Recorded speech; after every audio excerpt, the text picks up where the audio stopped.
I don't fucking trust myself to What's fit it in there.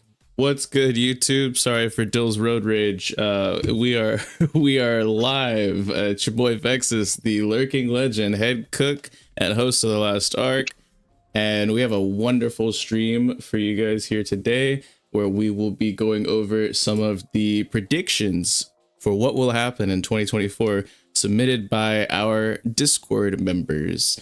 But before we get into any of that, I want to shout out to we got SSJ8 Cody in the chat, the special great sorcerer of the last arc. I was having audio issues. Let me know how I'm sounding, chat, please, if you would.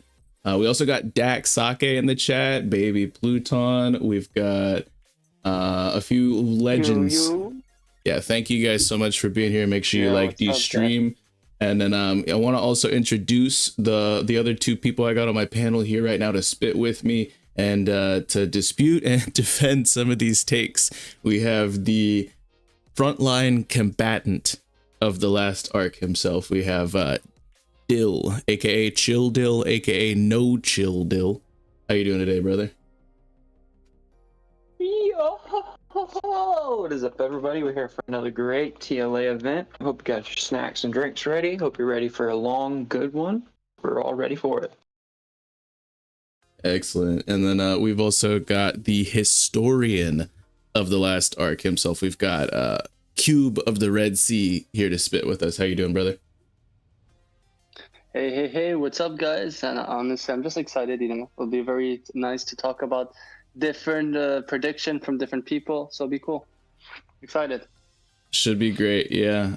Shout out, what's up, Caleb Brown? Again, chat, let me know how I'm sounding. I think I'm a little crackly for the Discord call, but I should be fine for the stream. Y'all let me know. And make sure you like the stream. But yeah, if you have not already hit the link in the description and joined the Discord community that we've got going on, that's the best way where you can get involved in some of these chiller community driven streams that we plan on doing a couple more of in 2024 and in the months to come and whatnot. So make sure you hit the Discord. All of these takes are going to be submitted by people in our Discord, and yeah, it's gonna be pretty interesting. We got a great little theories community there where everyone's pretty regularly spitting in that channel, and it's gonna be pretty interesting to get into some of that today. I'm gonna pull up the very first bingo card for us to go over today. Thank you, Caleb. And that is going to be submitted by a goat in the community, an individual whose takes we are all very familiar with, I'm sure by now. This is going to be submitted by Mr. Bushido 56 himself, and we're gonna read through it, and we're gonna assess some of these takes, have a little brief discussion, and we've got a couple bingo cards to get through today. This is just the first of many, so make sure you stick around. But let's go ahead and get this pulled up. So this is the first bingo card of the day. Yes, Cody says Mr. Bushido is Oda. We have an interesting spread here. I'm going to go ahead and read one row, and then I'll see if Cube wants to read a row, and then we'll get Dill to read one, and we'll just kind of alternate. So I'm going to start from the top here. Well, first up, we have Lucci beats Zoro. And I've been seeing him in a lot of chats like OPU and Dax and our own and things like that, talking about how Lucci beats Zoro, which is crazy. He submitted this a couple weeks ago. We still have not gotten back to that. So what do you guys think on Lucci beats Zoro really quickly?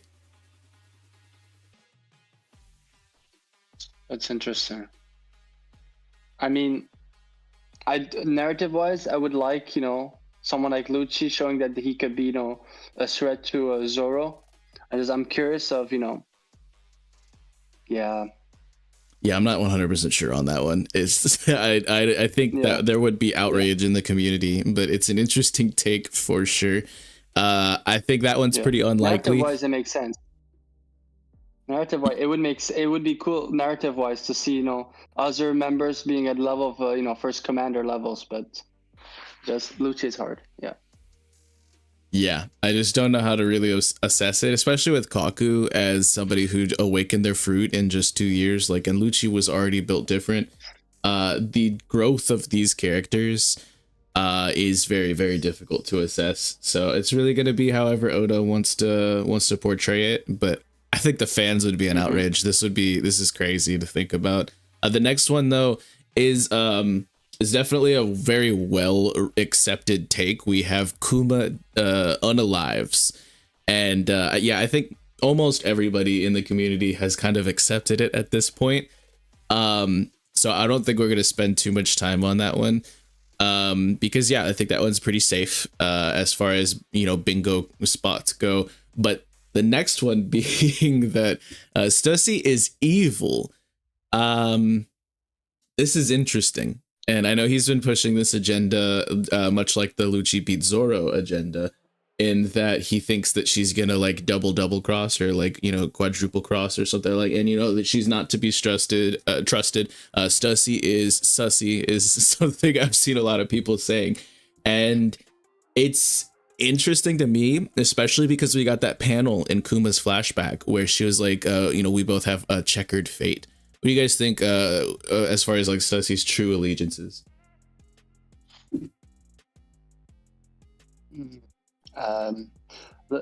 I'm very neutral when it comes to Stussy, because I always find it interesting that quote of Vegapunk being of the arc where he says she joined Cypherpole 20 years ago, but it was never part of the plan. And I find it very interesting because the two other people who had the plan for 20 years is Shiki and Blackbeard. So that's why I'm open to the option that she might be also, you know, answering to someone else, because that was a weird statement, you know, about her joining Cypherpole. Yeah, Dill, what are you thinking? So I could see it.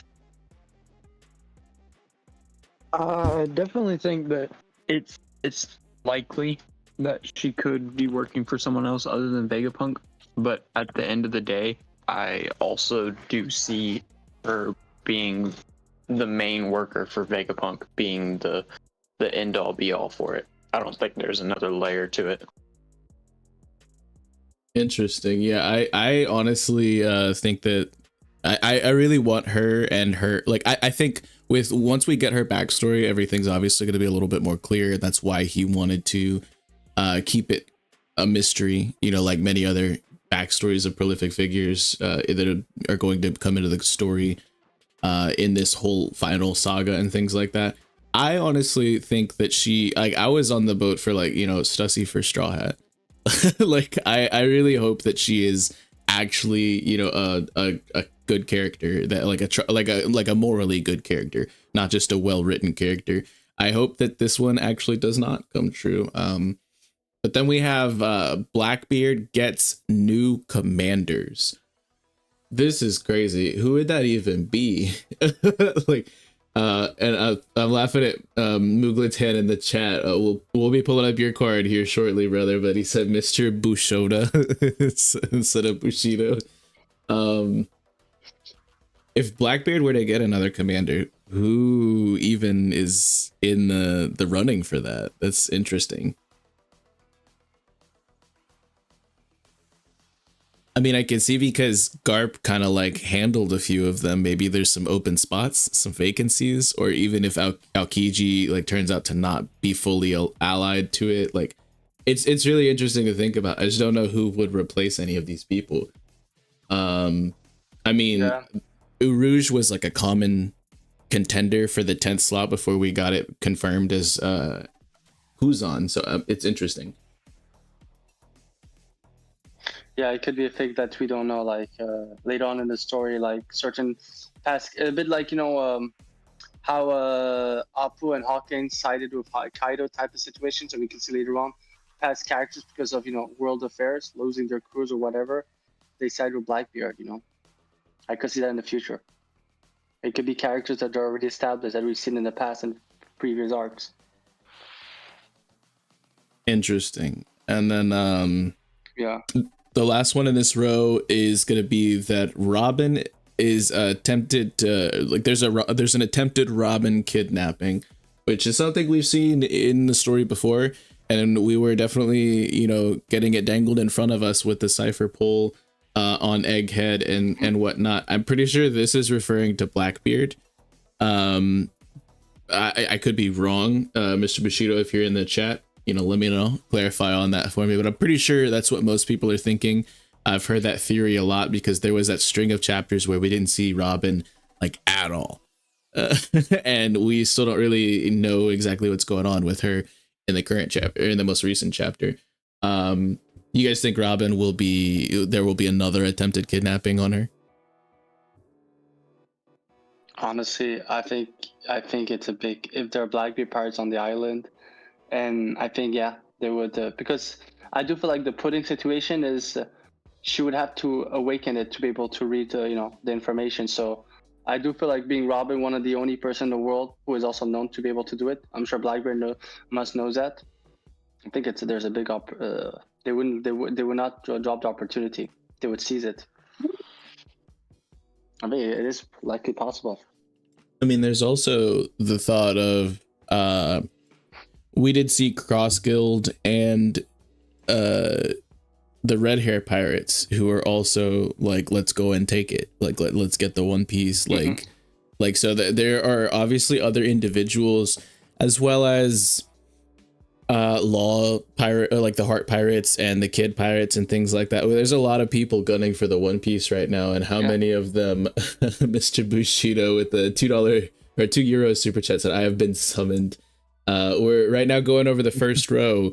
Where at the very last one, Robin attempted kidnapping. Tell me who you think is most likely to kidnap Robin. We're exploring the options right now, Mr. Bushido. But yeah, I mean, it would be interesting if Shanks had like waited for Luffy to build like this perfect crew all these years, and then he had, just planned on taking like, because how else does Shanks have the ability to unless he just already knows, which is also likely. But then there's Cross Guild, and if I'm not mistaken, Cross Guild has no way, and like Crocodile was already affiliated with like Robin, Miss All Sunday way back in the day. So how would they claim the One Piece without some way of like, because if we do assume that Pudding is able to do it somehow, then that means that the Straw Hats are able. That means that Blackbeard is able. How are Shanks or Cross Guild going to be able to translate these poneglyphs? So maybe that's an option. And I mean, obviously, there's always the world government, because it's happened time and time and time again. But very interesting.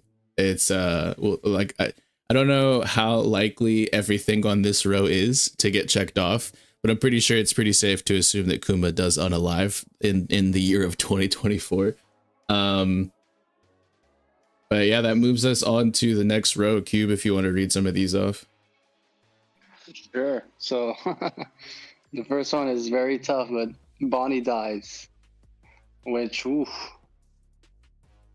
that would be very dark, and with very soon the flashback.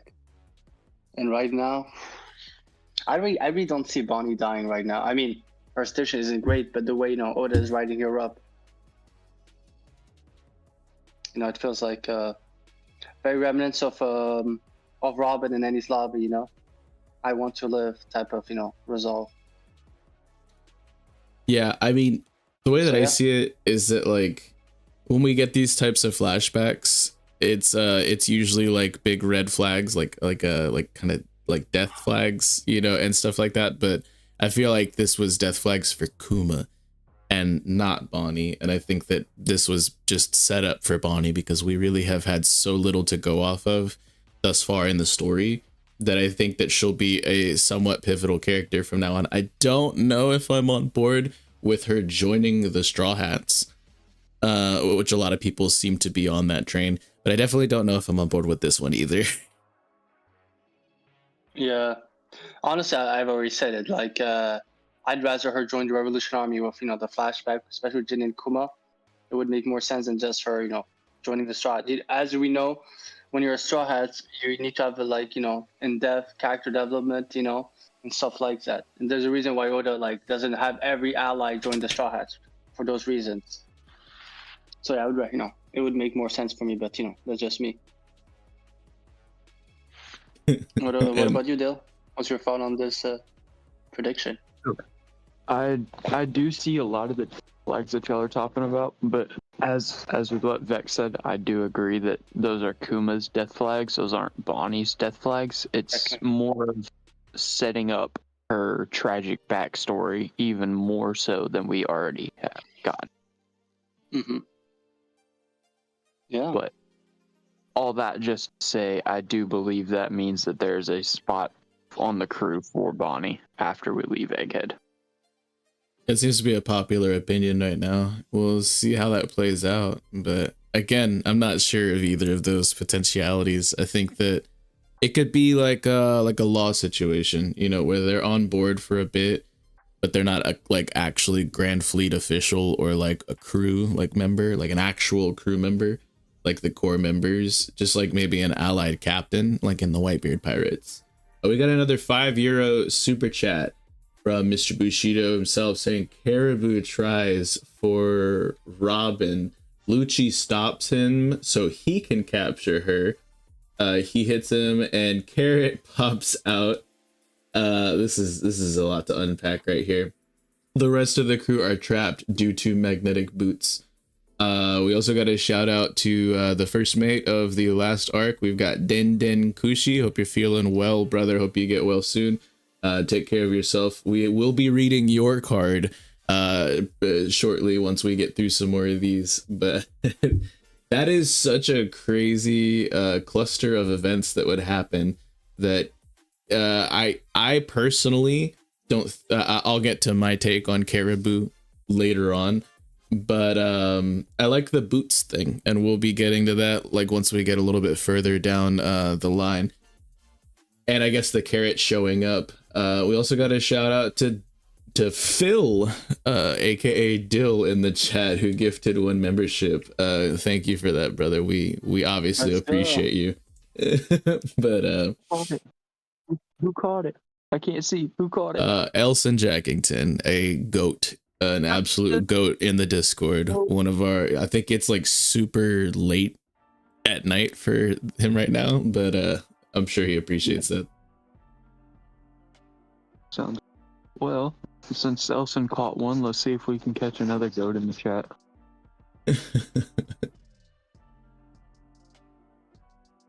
While he's doing that, Cube, if you want to read off the next one, I'm gonna go top off my coffee, and I will be right back to spit with you guys. Helmsman, the W Helmsman caught it. I thought he had a brand account. That's crazy. So, are you guys ready for this one? This is an interesting one. Zoro sees more of the Grim Reaper, which I would love, because that was a very mysterious moment. So, yeah, I could see it, especially with a Buster Call and everything. I don't know. What do you think, Dill?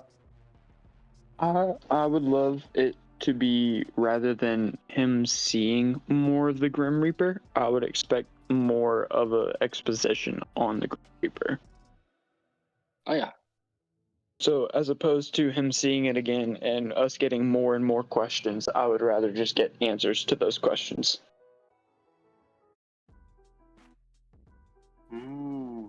Yeah, I can see that. Which I think has the tie-in to what Zoro wanted to ask Vegapunk. But also, I could see it as Zoro saying, hey, us as a crew have questions for you, Vegapunk. But I do like the fact that it could be Zoro being like, hey, what the fuck was this Grim Reaper I saw? I've never heard anyone talk about an embodiment of death before. I'm back, yo. Yeah, I could hear the whole time. I just couldn't speak. I wasn't with my mic, but I think it was confirmed in the officials that it wasn't a singular thing that Zoro, he was just like, we have questions for you. So it'd be interesting if that was like a part of like the blanket that statement, what's underneath the blanket that statement covers. But I think, yeah, like, I don't know, like a Buster Call at this point doesn't even scare me. Like, but the way that how long the Lucci fight has been going on, that's what kind of makes me worry. Like, I was watching OPU, shout out to the OPU family over on Marshall D. Preach's channel on Thursdays. And I was watching them and they were talking with Dak about like the whole Luffy Zoro situation, and Preach was just like, yo, I'm honestly getting kind of worried, and I totally resonated with that. I absolutely think Zoro can get out of this, no sweat. Apparently Mr. Bushido does not, but if Oda does do that with the narrative, that would maybe be a position for Zoro to see the Grim Reaper again. But yeah, I want more on it. I would prefer exposition as opposed to just more, I guess, stringing along, because I don't want to use a different word, but for lack of a better appropriate term, for us to just kind of get like left hanging on that again would kind of suck, Yeah, it's just crazy, I want Zoro to say, instead of saying nothing happened, I want him to tell Vegapunk something happened. To the black man who laughs in chat, he said, if Zoro sees a Grim Reaper again, it means that he got bodied by Lucci. Okay, maybe not bodied, but if it's like an extreme diff, which I'm not thinking that it is, I think it's not that deep, but I guess it apparently is because the fight's still going on. But even if it's like an extreme diff, like, because he didn't get bodied by King, right? It was a good fight, but he still saw it then, so who knows? This is an interesting one for sure. Yeah, I know Dill's gonna be a fan of this next one. If you want to read it off, Cube, or unless you had anything else to spit. Exactly. Hattori twist reveal, which I don't think it's a to say that Hattori. You're cutting out. Bro. Yeah, what was that, bro? Oh, my bad. I was saying I don't think it's a twist to say that Hattori is Lafitte. I think that's a huge twist. But I think it's pretty par for the. I think it's par for the course for it to be the same. But I could see that if it is a twist, that would be what it is. I think that'd be hilarious, and I would love it. But the longer I've had to kind of like let it marinate in my mind, I'm not sure. But it's just such an interesting theory, and I love that Oda has written such a open-ended story where we can just have wonky theories like that, and you can't really totally refute it, like exactly. It's crazy. Yeah, no, honestly, it's an interesting one, and like I said, what I think interesting about it is that when you think about Hattori, he's been with Lucci ever since he's a kid, and when you think about it, that's a crazy lifespan for a bird. I like Hattori. We got the captain of the last arc himself on Lucci's shoulders during chapter 0. Well, interesting. Yeah, I completely forgot about that. But we got the real quick, we got the captain of the last arc himself, Straw Hat Lucas, in the chat saying, whose card are we on? We're on Mr. Bushido's right now. Yeah, we are about 2/3 of the way through, a little over that on the first one. This is gonna be funny if it happens. I think this is definitely the place for it to happen, because I don't know how many more arcs Lucci is actually gonna be in, and that would kind of also put me a little bit more at ease, as if Hattori was maybe not Lafitte, but somebody else who is capable at fighting, because he was wearing a mask, and we know the masked members of CP0 are the stronger ones, and that way it's like a 2v1 with Zoro instead of just Lucci actually being that menacing. I don't know, it's just, it makes more sense to me that way. So this is definitely something to chew on. I agree. So, well, I see Dead in the chat. He'll be happy with this one. The next prediction is Shaka is alive. I think it's likely. Yeah, it's very likely. I don't know how. I don't know if I need it to happen, but I kind of want it to happen. But it's very likely because we saw that they are growing the organoids, and that Atlas is able to reconstruct themselves. We don't know how many other of them are able to just be like Lego pieced together and just totally be fine. And it's very interesting. Again, I don't know if I need it, but I kind of want it. How do y'all feel? Yeah, no, I'm the same as you. Well, I mean, I would love it for him, because let's say that Shaka was very underwhelming as a Vegapunk. But yeah, What about you, Dill? I wouldn't say that he's very underwhelming as a Vegapunk. I'd say he's more of calm and calculated as a Vegapunk, which does go to show just the level of thinking that he can participate in, as well as his other bodies focusing on other stuff. I think it's funny because I literally met you on Discord, Dill, as Shaka Dill, and then also like Hat D Tori. So these past two have just been such a throwback, you know, to when I first got into the community. Yeah, I think I'm a fan of Shaka still being alive because it just makes sense. We've also got the musician of the last arc. We got Joshua Vythor in the chat. Everybody. he said if only we could repair brain damage IRL too. Crazy. But yeah, I think it's totally possible. Speaking of Den loving a take, this next one he's probably shouting off the rooftops right now, right? Yeah, so it's it's Kuma getting it's a Frankie getting the pawpaw fruit, so Kuma's fruit.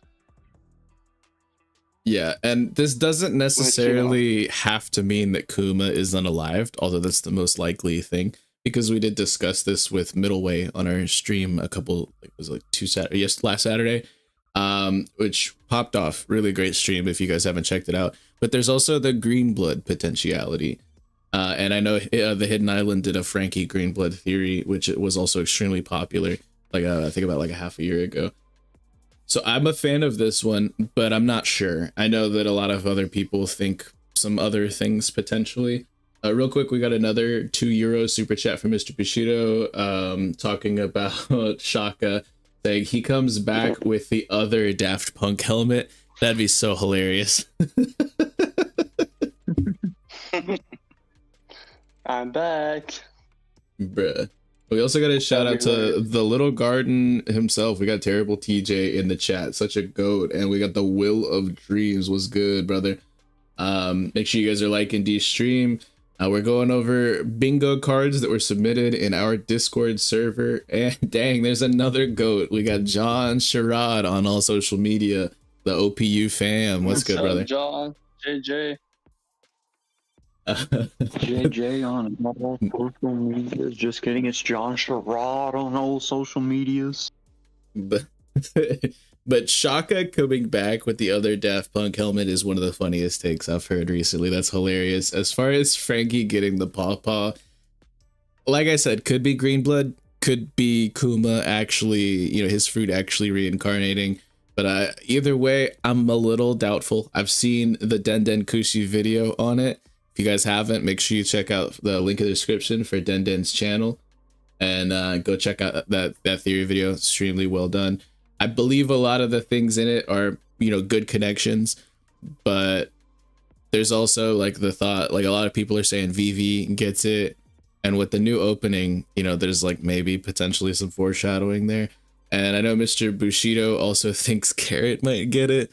Or some people are thinking that the Sunny itself might somehow get it. Crazy thoughts on that. I'm not sure where I feel about. I don't even know if we need it back in the story because the original theory was that because the Nikyu finishes like the whole in the Gorowase of the fruits that the Straw Hats have, all of the numbers are represented from 1 to 9. Except for 2 and 9, which is Ni and something that could be Q or Ka or something like that. And with us finding out that he actually has the Hito no Mi mythical model Nika, the 2 and the 9 are now actually fulfilled. So again, even if we're going off of that theory as if it were something airtight, which I don't think it is, but I do like that theory. I don't know if we need the Niku back into the story, but it's interesting to think about. Where do you guys sit with this one? Honestly, Lucas and Den have convinced me enough for it to be interesting. There's enough parallels between there's not parallel between Frankie and Kuma across SBS and everything to see that there might be a possibility. Also, I always say that we do see that I do believe that there's still going to be a storyline with S Bear. So I think the fruit that Kuma had, I think it should go to Frankie. It would make sense. I just remember Kuma saying, he's like, yo, I don't want a devil fruit, in Dressrosa. So, I mean, we'll see. I've heard a lot of it and I like it. I just don't know if I'm fully on board, but it's interesting. To Winston in the chat said, where can we submit our bingo cards and what channel? In the Discord, link in the description of the last arc, in the One Piece category, we have a bingo channel, and that's where all of them have been submitted. We're gonna go over the ones that were submitted before the stream first, and then if we got some time and we want to spit, if you guys wanted to submit yours, we could try and cover those at the end of the stream. So make sure you stick around. But that completes this row. And so Dill, if you're able to, you want to read the middle row here? Yeah.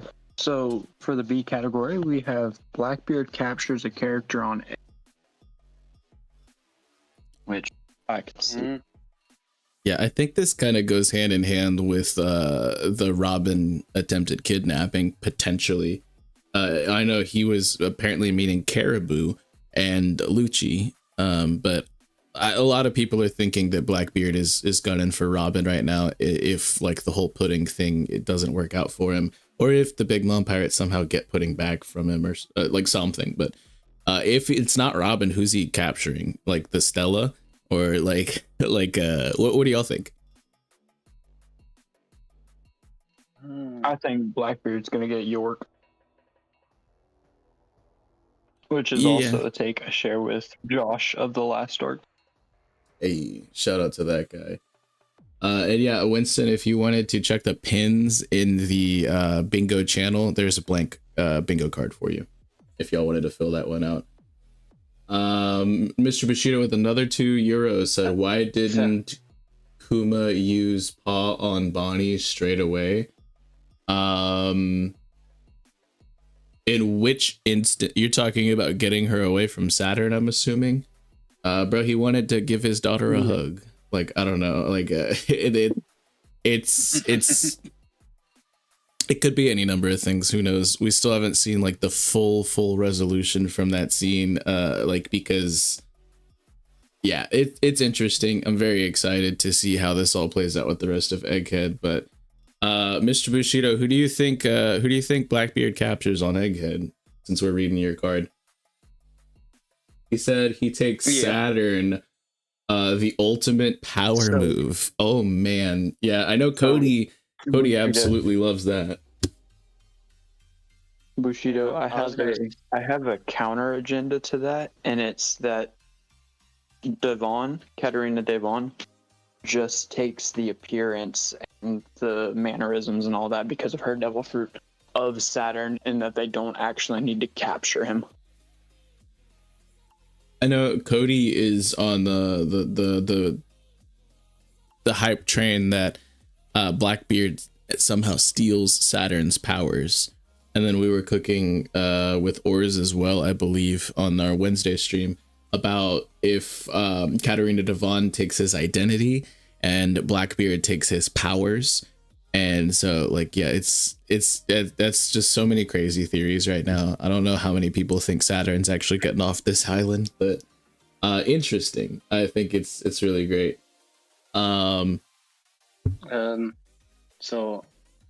there's got to be a reason why he's here.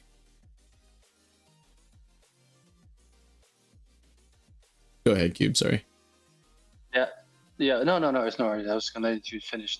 I was gonna say, well, you know how when Vegapunk talked about his dream that was very Nicholas Tesla, and his big rival was Thomas Edison. I would say that would be very, fulfilling, that he basically gets Edison instead, the thinker who his dream basically is, in real life was the opposite, the rival of Tesla. And that maybe Edison will, especially being, the guy who comes up with the ideas and those kind of stuff. feel like it'd be like an interesting pivot if there is someone we're not expecting. I would love to be Edison. I like that too. Yeah, man, it's like. But then again, I think all the candidates you guys dropped, I think they're all more than valuable. You know. Then again, it's Blackbeard. I think the one he'll take is the one we're not suspecting. That's Blackbeard. He takes Luffy, and then they have to do a reverse impel down for it. No, I'm kidding. Like, man, I've been hearing some crazy takes lately, so I'm loving this. Like unpacking some of these bingo possibilities. This next one's pretty crazy too. If you want to read that one off for us, Dill. Frankie's parent or parents reveal. Yeah, this is sick.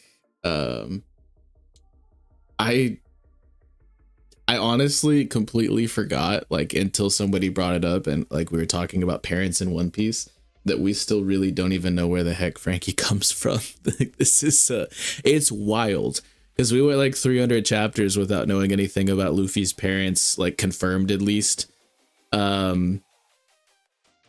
Yeah, this is insane. Like, I don't know if it'll happen in 2024, but I think it'll definitely happen in the final saga, you know, at some point. But I'm hoping One Piece keeps going for a really long time, so we don't know how long that'll actually like take for us to get. I'm not sure if it's going to be a 2024 reveal, but I hope we get it eventually, right? Yeah. Yeah. So, yeah, I'm the same way. I'm the same way about. I will say this: Frankie's family reveal, and I do want to learn more about, you know, at least Nami and Usopp's heritage. Well, I mean, Usopp will most likely will get it, but I do want to get a bit of a explanation for certain stuff about of Nami as well. And Frankie is on that same list with it. If you think about that, yeah. It's very interesting. There's a lot of stuff that are very, and I would say this is very interesting that if you look at the Odin flashback, I would say that there was something about Frankie, the way he looked at Roger and all of them. And I wondered if he already, and we know that, you know, I wonder if he had met Roger when he was younger. He looked very salty looking at Roger. So yeah.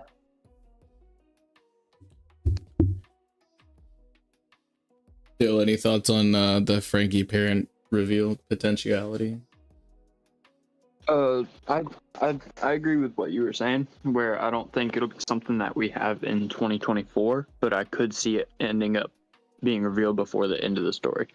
Now, Mr. Bushido in the chat. Yeah, that is crazy. Go ahead. I was about to read that. Go ahead, bro. That's crazy. Oh, so, wow. One of the parent being revealed that Mr. Bushido thinks is that Queen is Frankie's dad. That is sick, bro. Oh my goodness. I don't know. Oh man. That's wild. I don't even know, man. Like, I think if the ages work out, because Frankie's an older guy, and I don't think Queen is that old. I think Frankie's mid-30s. I think Queen is like maybe 50. I don't know. Like 40s. Yeah, okay, yes. Yeah, so I don't think that would work. Yeah, I don't know if that would work technically, but who knows? What, like, could be interesting. And I'll say this: Queen is 56. I think Frankie's 36. Post time skip. I could be wrong on that. So yeah, so that makes him 21. He's 37, I think, because it's like Battle Frankie 37 is what's on his like so it would be like 19 years. It's possible. Yeah. Then again, my whole thing I always said about we get a reveal of Frankie's father being still a thing. It has to do something with his bounty. Someone like Sanji, someone's playing around with his bounty picture. You know, constantly. So it would have to be someone with certain access, at least the underworld. Straw Hat Lucas in the chat said Queen and Zeph are brothers. No, there's no way. There is no way. That's no. No, he's doing that as a meme because I get it. It's yeah, Queen, the father of Frankie, versus Sanji, and then Nah, man. Nah, that ain't me. But what about this next spot? This one's gonna be super tough, right? The free I space. think it's pretty ballsy to take a free space. You know? In this economy, like no, but Yeah. oh But my goodness. after the free space, we have Luffy uses Color of the Conqueror on the same level as Shanks from Film Red. Wild. Well, I've never seen Film Red. What? I could see Luffy getting to a level of understanding with Conqueror's Hockey to where it's not just like we've seen with on the anime, we saw it just constantly exuding off of him. The way I interpret Luffy's gonna use that with his Gear 5th is that it's just gonna be almost like tiny Conqueror's waves that keep on emitting from him. Yeah, I mean we've seen like splitting the sky, which is like of like two conquerors coatings clashing, like we can assume, right? Like we can extrapolate. But and then we've also seen like we could assume that the Wi-Fi hockey thing that Shanks did was also conquerors, and there's like, you know, knocking people out in mass like Fishman Island, Amazon Lily, and whenever Shanks pulled up on Whitebeard's crew, and even to Shanks's own crew, he was knocking out some of his own buddies. So we've seen some of the extent of conquers, but oh man, yeah, I think it is limitless in what it can do. And I think Shanks is not even close to flexing, even in situations like Post Wano and in Film Red. But yeah, you do gotta watch it, bro. It's on Crunchyroll. I'll give you my account info when we're off stream if you want. But it's really good. For the fans, you know, it's a little, it's a movie. You know, you can't really like take it like as canon, but it's really it's entertaining for sure. I don't know if Luffy's gonna get to this level right now. I highly doubt that Luffy is going to reach this level right now. I think that if he were to get to Shanks's level this quickly, after just getting to the level that he did when he was facing off with Kaido, it would be a little bit too steep of a climb in my opinion. Luffy's had some crazy steep climbs and like pulled some things out of his bag that we weren't expecting, but narratively, I just don't see him getting to Shanks's level with that now or even within 2024. I think it's going to continue to be a slow burn, and I can't really elaborate too much on it. I just don't know if I fully believe this will happen in 2024.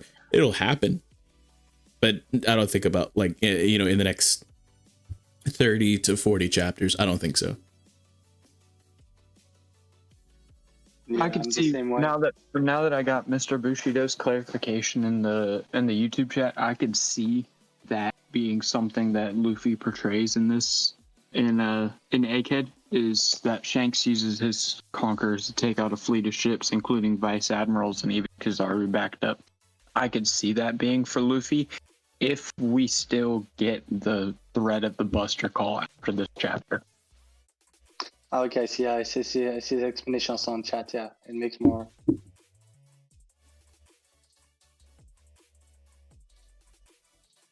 Yeah, I see. It's more the outburst aspect, not the full scale, but be able to, you know, in effect at that level. It would just go to show his range more so than anything. Like he's being able to affect stuff out of the normal Conqueror's range. Well, I mean, at Fishman Island, we saw some crazy reach from like that was a huge burst of conquerors. So, I mean, one fleet of ships, sure, but I'm not sure about, you know, making an admiral back down. Even though he is a Yonko confirmed now, I don't know. Like we'll see. Shanks kills Barto's crew. I'm gonna straight up say I don't believe this will ever happen. Like ever. See, I think it comes down to if Bartolomeo is around his crew, because I still don't think that Shanks with pure slashes can break through the berry. I think he'd have to use his Conqueror's Haki to overpower Bartolomeo's Haki in order to surpass that fruit. I could see a situation similar to Moria, where when he went against Shanks, only Barto survived. So I could see he's killing everyone in his crew except Barto. A more situation with Kaido. Ooh. I just don't Because see you know Shanks. Like Shanks didn't even like throw the attack on Kid. We found out. Like I don't see Shanks actually taking a life. I don't believe this happens at all. Like if Shanks humbles them, sure, but I don't think he straight unalives them. I don't think this will ever happen. If the way that it's written, I just don't see it. Yeah, it would. There would be a narrative reason. Yeah, like more about with Shanks, because I do agree with the way he's portrayed right now.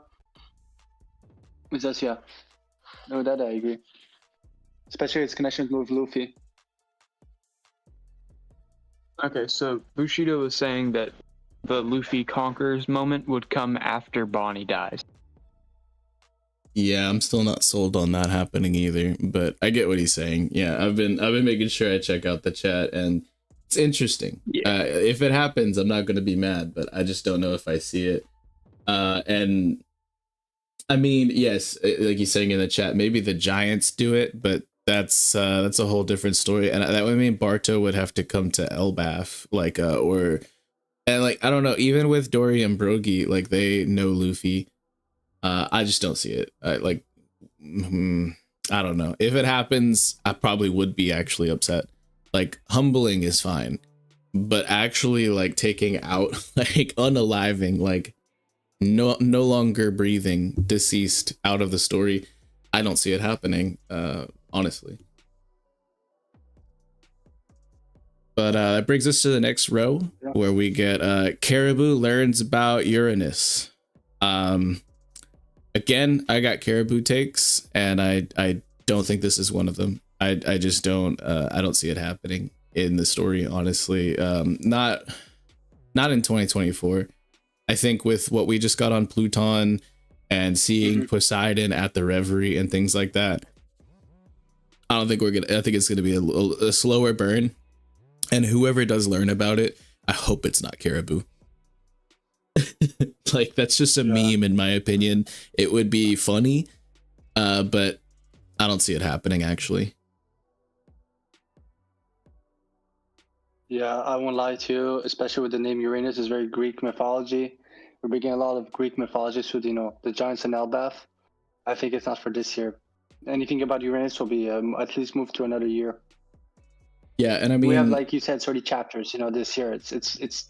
I don't think there's time to bring up Uranus.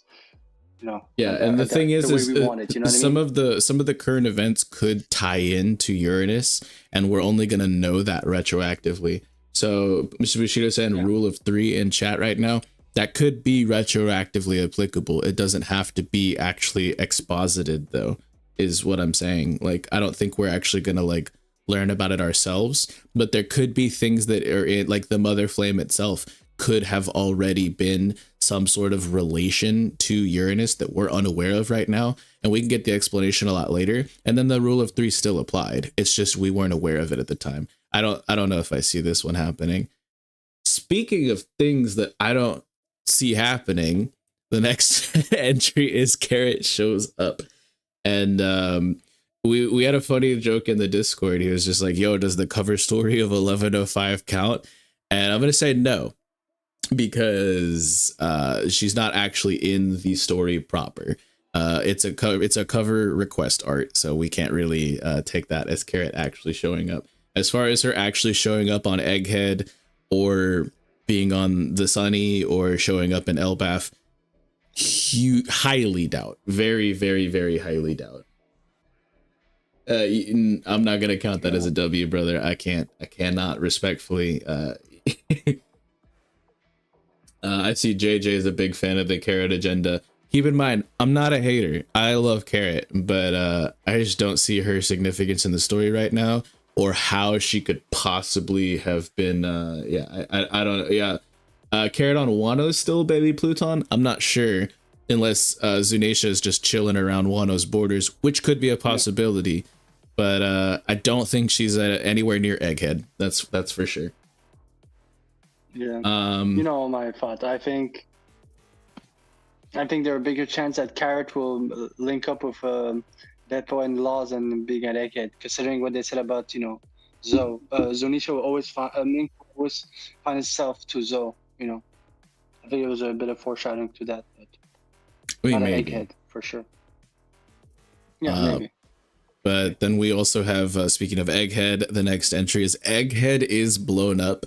Mr. Bushido submitted this weeks ago in the Discord, actually, back in at the turn of the new year, before the Buster Call was properly announced. So I'm actually going to be willing to completely cross this one off. I think this is pretty much a given. I think it's in the middle of happening right now. I think this is an actual complete W for you. Yes, I think that Egghead will absolutely be blown up. Whatever is left of it, I don't think will be recognizable as Egghead at all. But because that's the whole point of a Buster Call. So I think this is just a clear-cut W right here. What do y'all think? I mean, yeah. I mean, there are a lot of chances that the island won't survive for sure. With everything's happening there, you know. Not even the Buster Call. Like, think of the powerhouse. If some of them like really unleash all their powers, like just think of what Whitebeard and Roger could just do with just their hockey together. So yeah, it's not good. It's not good for Egghead right now. Mr. Bushido with another €2 said, Carrot shows you will all feel the pain. Like I said, dude, I'm not a hater. I just don't think it's going to happen. Like, I'm not going to feel any pain if it happens. It's just, I just don't think it's going to happen. But yeah, I think Egghead being blown up is pretty sewn up as a huge W for you. The next one, though, something that I know Kube, myself, and Lucas have been going blue in the face talking about for like over a year now. Kizaru betrays Saturn. We're just on the fence, on the agenda that he betrays the world government in general, the powers that be. Saturn specifically is obviously the person right now who's the face of that all at Egghead. I firmly believe this will happen. Almost 100%. I'm gonna say like 95% chance. I firmly believe this will happen.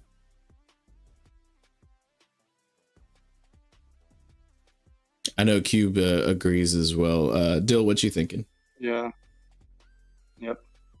So I think in the most recent chapter, it goes to show just how much Kizaru is morally and like actual from what he knows to be true is very conflicted on.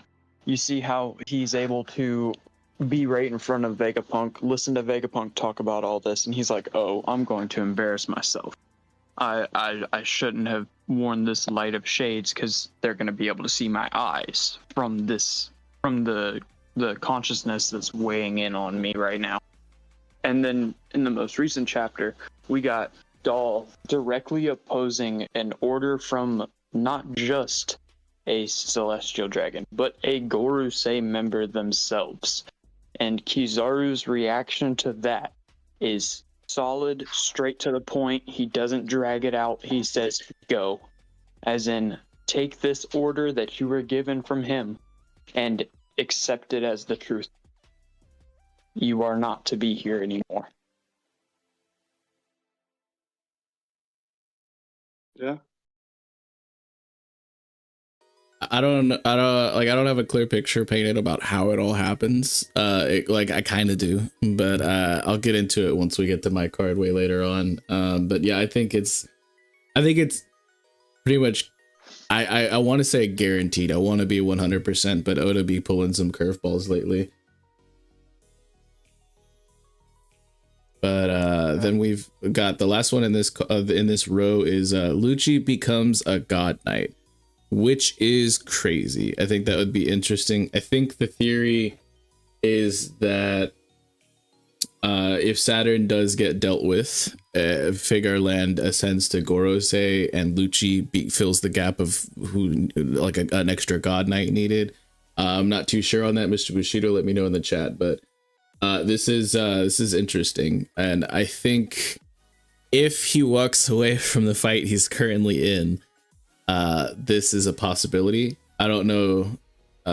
Like I actually don't 100% know how quick it'll happen though. It might be a thing though. Maybe in 2024.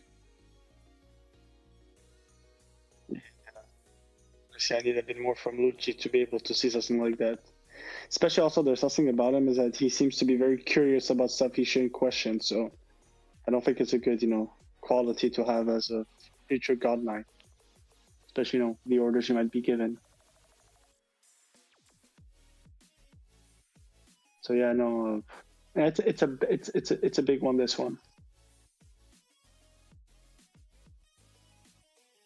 And in this year, like, think of Lucci from, what we see right now, and then, in the same year he becomes God Knight, that would be crazy. Yeah, I think that like I said, there's no way to really track the power creep, like the scaling, like of some of these characters. Like Kaku really just kind of broke things for me. I was just like, okay, so that dude's either built way different, or we're just giving awakenings to everybody, or maybe both. But yeah, it's interesting. But that completes this column. Kube, you wanna finish this one off for us? Sure.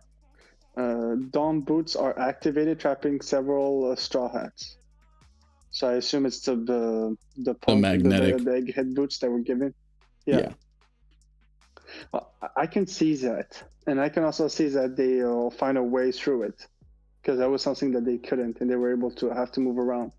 Showing there was the smartest of the straw hats. Some of them already thought of of how to undo it. You know what I mean? Type of thing. Resolve. I could see it. Yeah, I think he mentioned it earlier. That Caribou tries to kidnap Robin, and then Lucci stops him, and then the rest of the straw hats are trapped by the boots. Like, I know he put that in chat. And it's a string of events, and to everybody saying that I'm hating on Kaku in the chat, I'm not. I like the guy. I like giraffes too. I just think that 2 years to awaken a fruit is either unheard of, like potential and progress and things like that, or we're just normalizing awakenings this late into the story. Either of which I'm okay with. I'm not totally mad at that. It was just a little bit of whiplash, when I was reading it. I was like, wait, what? But no disrespect to giraffes or to Kaku as the captain of the last Dark Straw Hat, Lucas says. As far as the magnetic boots, I think that there's definitely a possibility, and like, why introduce something like the magnetic boots and like the photon gloves, the that can touch light without really pulling on those MacGuffins as plot devices. But I don't need it, just because there's so much that's happening in Egghead right now. It could just be something cool that we don't touch on right now, and maybe it becomes important later if the world government like mass produces it, and that's something that like fodder have in the final war or something like that, and all of them are able to fly around or like touch Logias and I don't know, who knows. It's interesting though. Yeah, and also my whole thing, I actually don't believe awakening your Del fruit is in terms of power, but more like how connected you are to your fruit. So I do want to get more understanding, because the Kaku one is very interesting, because I do agree under 2 years. They could also be that he was so connected to his fruit that he did it faster than anyone else. But I just see what you're saying, because it's a bit wonky because of that. Y'all are going wild in chat about Kaku right now. Yeah, absolutely. Wow. I'm not even gonna read some of this out loud. This is crazy. Oh man. Y'all must think giraffes are really cool, but I think there's a chance on the magnetic boots. Not really too sold on it, but I ain't gonna be mad if it happens. What about this? I know Kube, you share this next sentiment, correct? Yep. X Drake shows up. So I'll say this. I don't think he will show up, but I'll say this. There is something very sus on X Drake right now, especially the last person we saw him was Law. and then they made that big statement sort about how X-Drake didn't even show up. Where is he? Why isn't he at the rendezvous point? So I do feel there's something with X-Drake. I just don't see him showing up at Egghead or even in this year. Yeah, For you guys, what are your thoughts? I think with Sword coming into the fold, and like the further we get away from Wano, the more likely it is that it'll happen. I just think that everything that happened in Wano is still a little bit fresh. So I don't know if it'll be 2024 or Egghead specifically, but he's got to come back in like to the story, right? Yeah.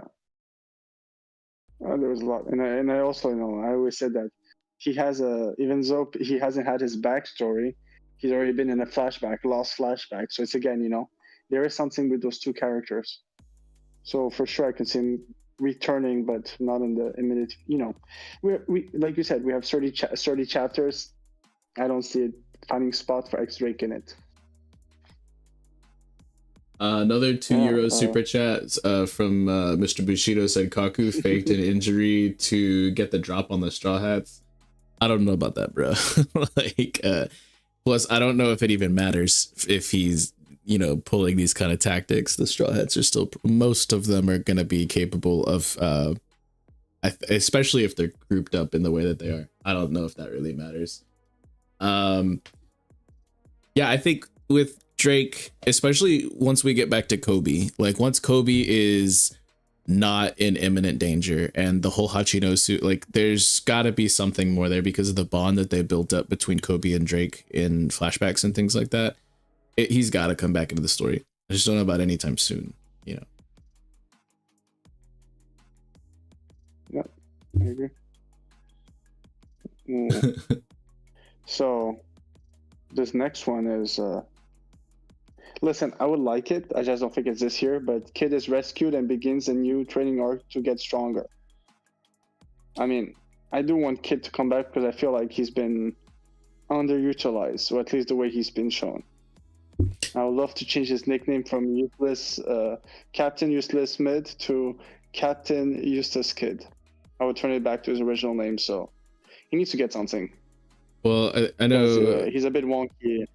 Yeah, Denden Kushi, first mate of the last arc, channel link in the description, had put out a video like a half a year ago talking about how Kid hits a training arc and becomes a man. And like, I thought that was super funny at the time when I checked it out.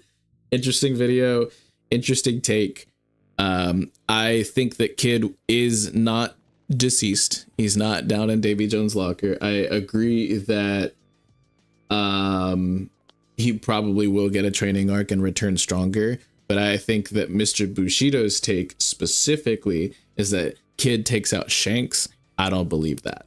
I don't believe that at all. But as far as who would train Kid, I think that it would be interesting if Shanks himself did after dunking on him and, Kid showed back up. I don't know. There's a whole potential story arc there. I'm not going to try to like get too up inside my head canon, but I've thought about it for like a half a year now since the chapter dropped. It could happen. It's not impossible.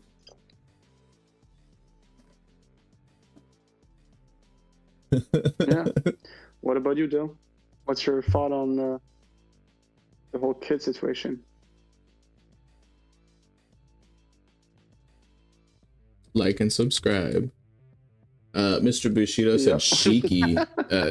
Mr. Bushido said Shiki as the person who trains him. That's super interesting. Hey guys, I want Shiki. I didn't know I was muted. My devil ability just kind of activates. But no, so I've been saying it for a while now. I do think that Kid is going to get his pseudo time skip on Elbath, and it may not be a direct approach for him to make it back into the main story, but I do want him to be able to get trained up to be on the level of Final War fighters, because if we have a character that's been this involved in the story and then they get written out right before the Final War, that just means that Oda didn't have a safe way for them to power up to be able to fight those end level threats. Mm-hmm. Yeah, I'm see.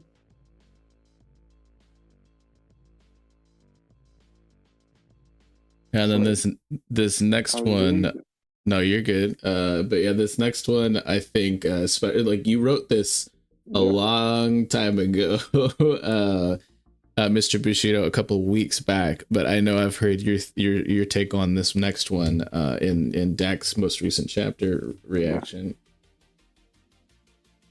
So yeah, Smoker returns. I mean, I want to. I feel like Smoker needs to return. He's the Piccolo of the One Piece verse. He needs to come back to be a bit more relevant. And I've always said this. For some reason, Oda likes sometimes when Smoker is mentioned to not too far have a dragon mention or revolutionary mention. So we begin a lot of Revolution Army lore in this arc. So Smoker's return might be soon. We don't know. But yeah.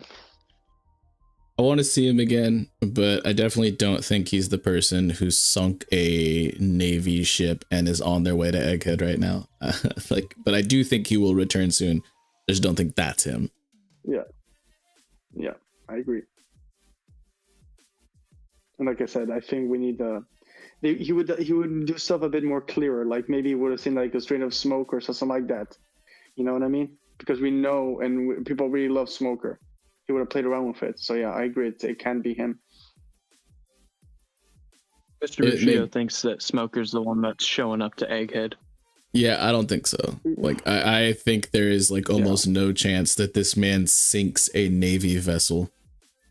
Like Smoker, if he turns sides, which I think he probably will, it's not happening off screen.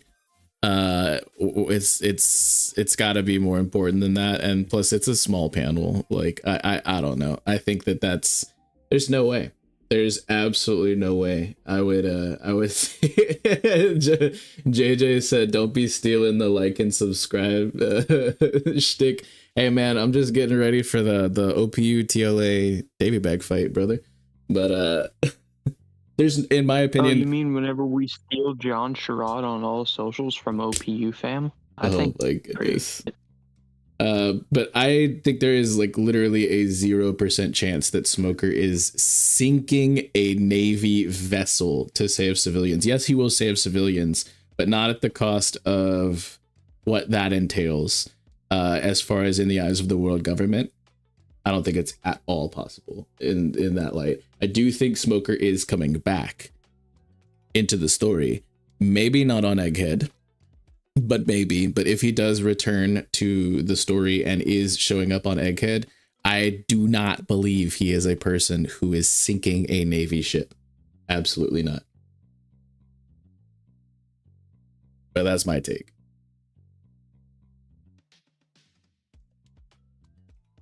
Then we got one last entry for this this bingo card, and then things will start to speed up here in a sec because there will be a couple repeats on some of these bingo cards. Yeah, exactly. That's why I also kept quiet because some of them were mine, so I'll talk more when it's on mine. Yeah. Law joins Cross Guild. Honestly, man, when it comes to Law, I still don't believe that his plan was his own plan. His master plan to take out Kaido. It was too good, so I'm very open-minded with when it comes to Law. I will let, however, our resident Law super fan, vexyz, handle that aspect of the question.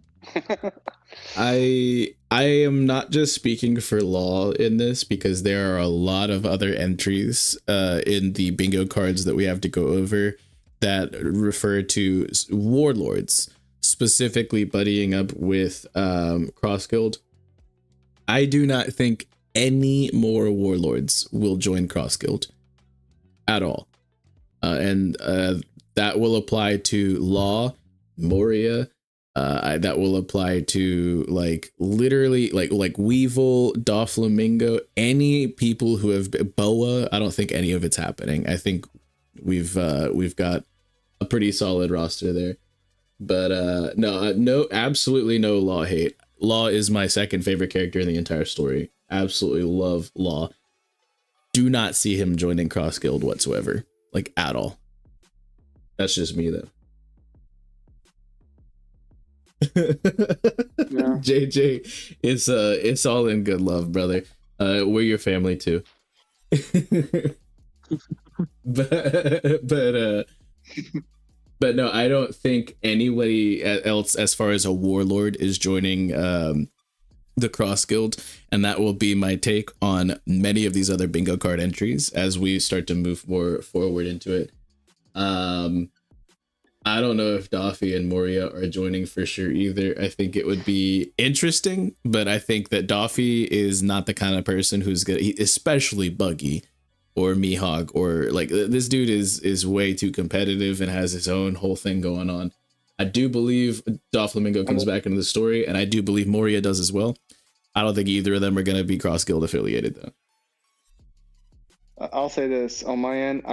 In terms of like with the people who said, I think if there are two people who, let's say there are two more people who join cross guild, I think more in the Flamingo, I think it will be a home for them. It's just we need a bit more in the story, because I do agree that I could see the Flamingo we had in Marineford, I could see him, but the way he's portraying Dressrosa being the main king and that ego that he has, yeah, it will be hard. Like I could see him, be able to work with Crocodile and Mihawk, but Buggy, he would see through it immediately.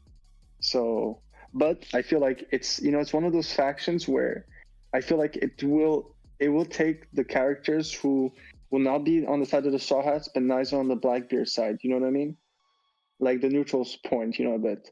The better of evil in a sense. So that's why I can see them possibly joining, but possibly joining, but. Yo, shout out to Kuso Land in the chat. What's good, brother? Sorry, go ahead, Cube. Up, Kuzo. Oh no, I said no, because you were right. The Flamingo seeing Buggy and seeing through him after 2 seconds. Yeah.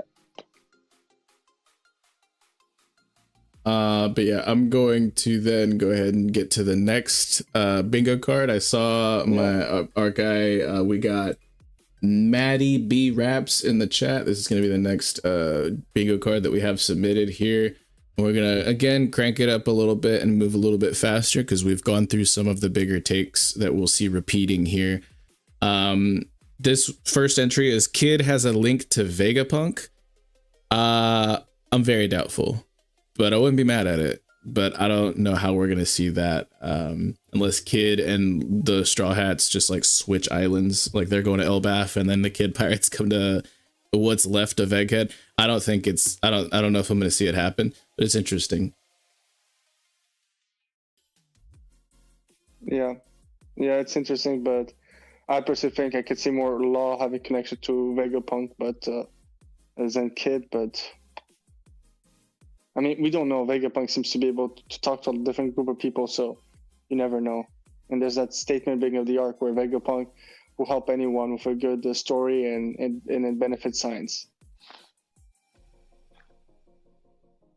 So yeah. Wait. Someone else. Does someone have a? Ooh. No, I think like I don't really know too much on where Maddie is at with that one, but like I said, it'd be interesting. I just don't know if we're gonna see it. Next up is one of the funniest entries that we have in all of the bingo cards is that Orochi is still alive. I would laugh so hard.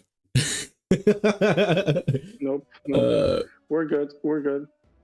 That is so funny. I think it's absolutely out of the picture in my opinion, but man, that is so funny. that is one of the best entries. Next up is a Kid befriends Loki. That would be interesting, and I don't know how it would totally work out. Like I don't know enough about Loki to safely speculate anything, so I didn't include him on my bingo card at all. This is pretty crazy, but if he is not leaving the island, and if he does end up sticking around somehow on or around Elbaf, this could be interesting. But I don't know what that really does for the story, but it could be really interesting.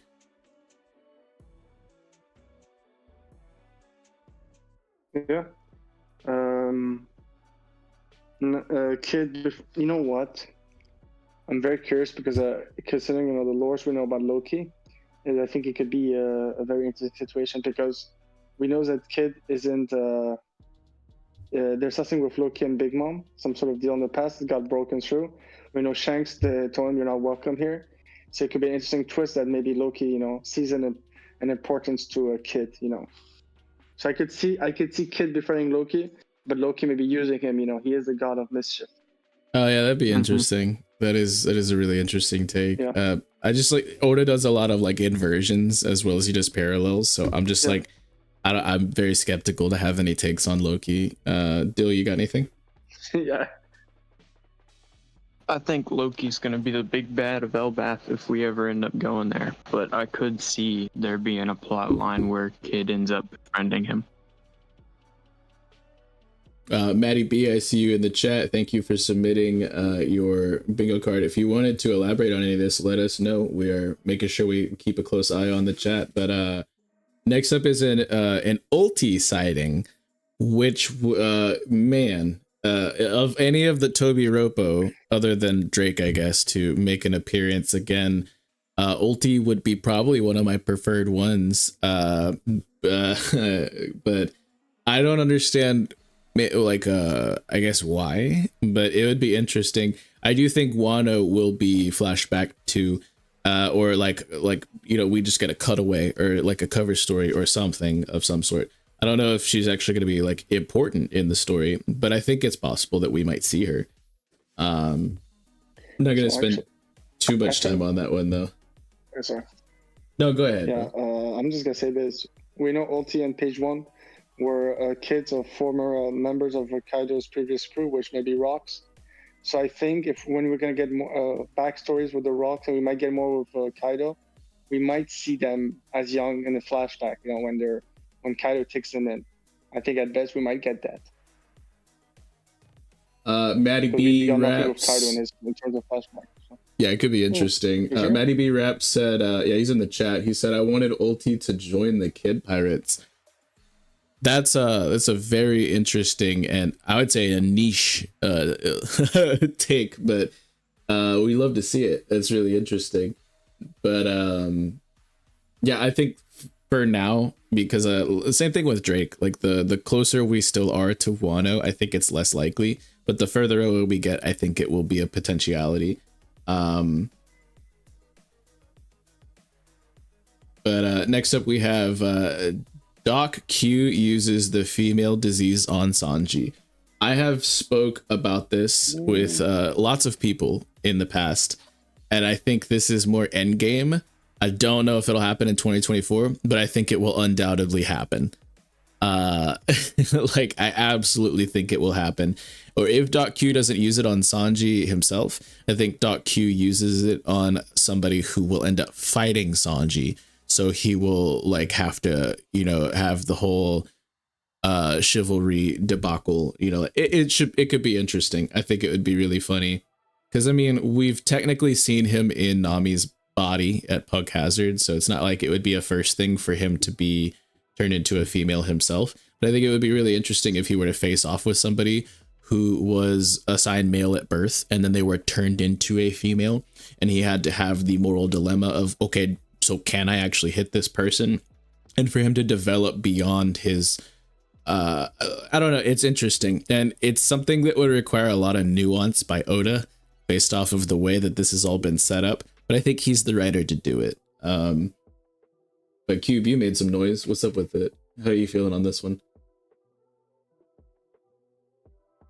I was thinking Doc Q uses. Yeah, I don't think it'll happen this year, but I think it's an interesting thing. Should be used. Should be used on Sanji, but I don't think it's right now. Yeah, I think that's more endgame style. Next up is the Mother Flame is a Robo Dragon. That's crazy. I'm just gonna say right now, that is insane, and I kind of love it, but I don't know how much we have to really like base that off of, Yeah, well, it's an interesting. I mean, I think anything could be well thought of. Could be interesting with the Mother Flame. How mysterious it was. Yeah, I just want more from it. Just anything more from the Mother Flame, I'd be pretty cool with, in all honesty. And then we have Vivi gets the pop. I'll just be back a bit. There's some weird noise in my place. I have to check it out. No, you're good, bro. But yeah, then we have Vivi gets the pawpaw fruit. I kind of have the same opinions as the whole Frankie situation. I'm not sure where you stand with it, Dill, if you had any other differing points, but I don't know if we need the pawpaw fruit into the story, but there is the potential foreshadowing that the most recent opening 26 has.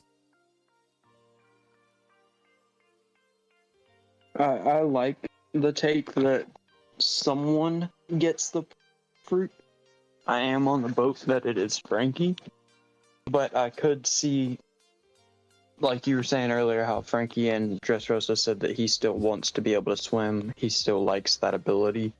So him not getting it is also easily seen.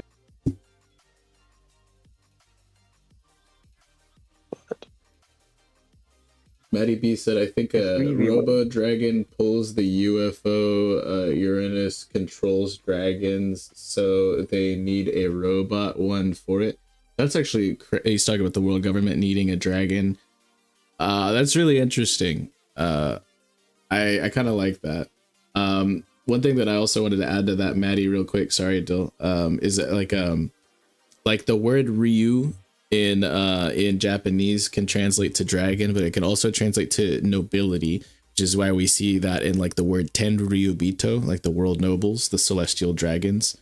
So maybe they don't need like an actual dragon, is my only pushback on that, but that's a cool theory. And then yeah, I'm gonna have like the same kind of take on all of the pawpaw fruit theories. It's cool, it's a possibility. I don't know if I need it.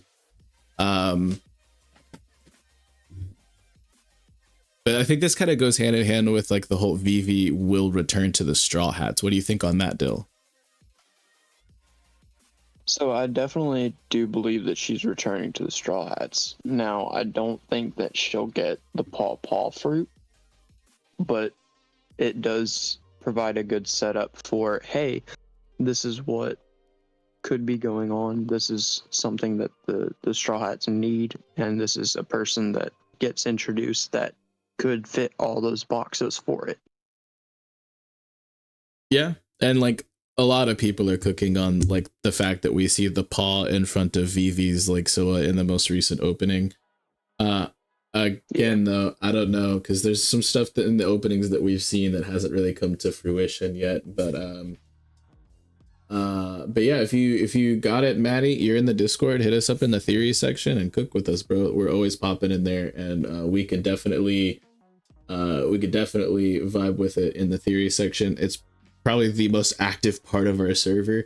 And guys in the chat, if you have not already joined the Discord, link in the description, so you could again be a part of these chill streams that we have involving the community in the future. Next up, we have Katakuri sighting. This is a popular take, I think. I don't know if it's gonna be a 2024 thing, but he's gotta be looking for pudding, right? And he's just kind of him, so I would love to see him back into the story.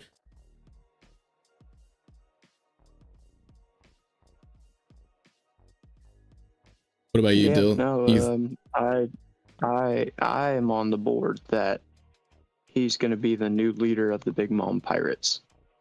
Yeah, I would love that. I've been on that take for a while. He has more of the captain leader qualities than Perospero does, and he had the realization against Luffy of this is what it means to be a captain. This is the deciding factor of I'm putting myself at risk so that way my crew can be safe.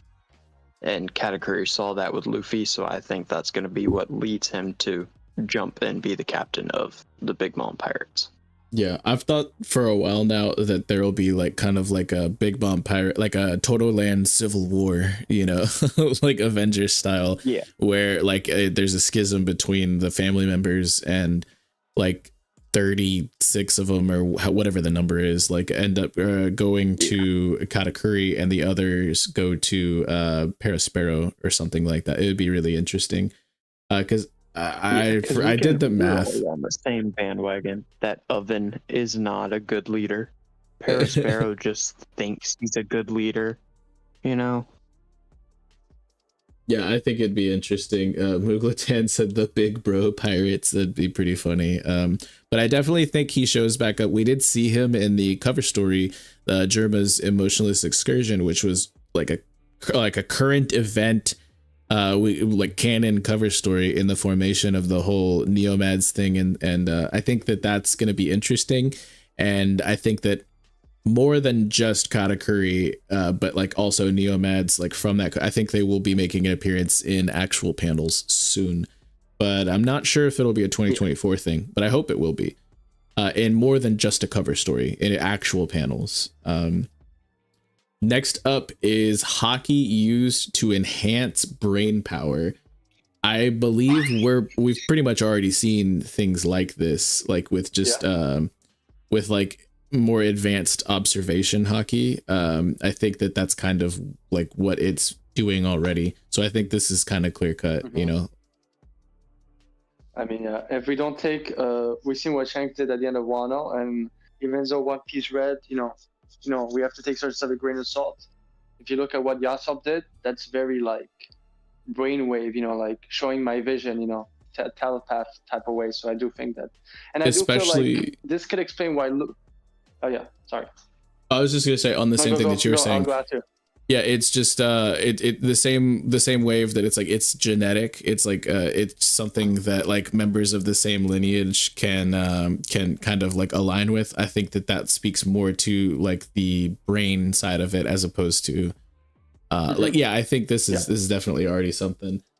Yeah, and I will also say this is that you can also make a guess that the reason why Luffy had never clocked in his Dofu being maybe more of a Zoans and a Paramecia is the whole that he just acts on instinct, you know, like Brule said in Whole Cake. You're very smart in your fight, and I think is because Luffy hasn't been using his intuition, his instinct instead. And I think if you start using more your intuition for certain stuff, you're able to, you know, he could have clocked in those the gears much earlier on and stuff like that. Yeah, so I do feel like there's a connection between intuition and instinct. I'm gonna read out what Maddie B Raps put in the chat about this, and it's actually a really interesting pull, and I like it, and I have like something to add to it. He said, "I think this will explain Ben Beckman being so smart." I think that maybe not hockey directly. Where hockey is the physical manifestation or the metaphysical, like, you know, like it is like the manifestation of will. I think that inherited will can give you information that you might not have had without inheriting that will, obviously, like inclinations or even like solid information, like Sabo being able to access Flame Emperor techniques, like not even a minute after eating the fruit, like maybe he inherited Ace's will and things like that. That's just one example, and you don't need a devil fruit. Saboti. Yeah, exactly. That's what Rady did in Saboti. Remember when he came out, he just looked around the room and he got the full story without anyone talking. Yeah, so I think it's interesting. I like this is actually a little bit deeper than I was originally thinking. So yeah, this is interesting, and we need to get more on hockey. So maybe we will see this. Next up is Kuma lives on in the Seraphim. I love it. I absolutely love it. I like if S Bear gets the switch flipped, you know, like if the switch is inside of all of the Pacifista or all of the clones and stuff like that, or like, I don't know if there's something more about the Buccaneers that we don't know, like what Vegapunk didn't elaborate on in his thoughts. This is really cool. I've thought about it a lot. I've heard a lot of people speak on it. I hope it happens. I don't think it actually will, but I hope it happens. So I do feel like something to that, because I do think Esber will live for the reasons of this in the I think in the last chapter, the chapter before that, when you get that snippet of Kuma's flashback, it comes back that, you know, Saturn when he's a kid saying, why live to be, you know, to be treated that way.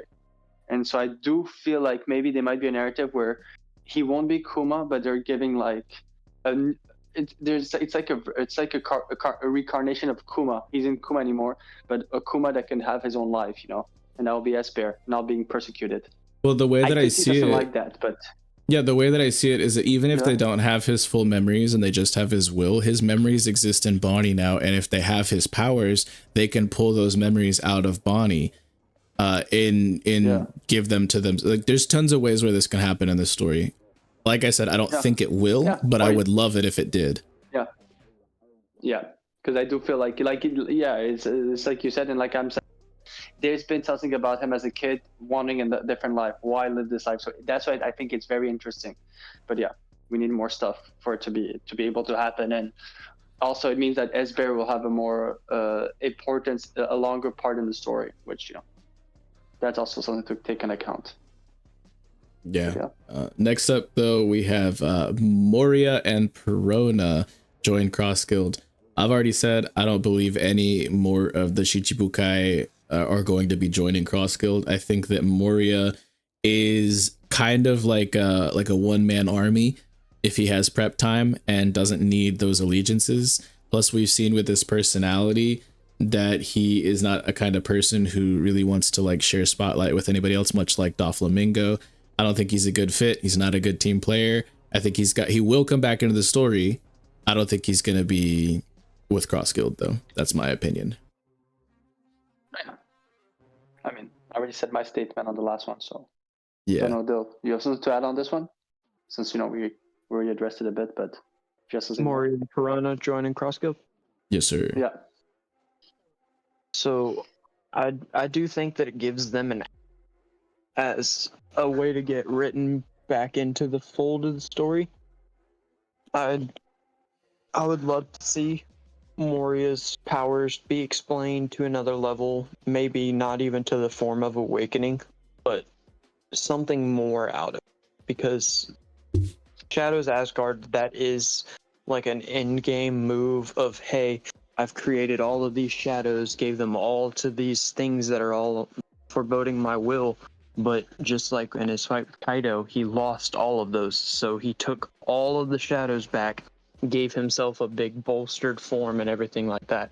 That could have been an early signs of the Shadow Fruit's awakening, but we still don't have enough exposition on the fruit in general to know that. And I think them getting written into Cross Guild would be a pretty good way to bring him back into the story and be like, hey, this power, it's still just as menacing as ever. I think that if he were to get even stronger, that's even more of a reason for him not to try to join somebody else's crew. But I do hope that most of that happens. But again, I don't think it's going to be Cross Guild. I think he's going to be his own one-man army, like him and Perona, like just doing their thing.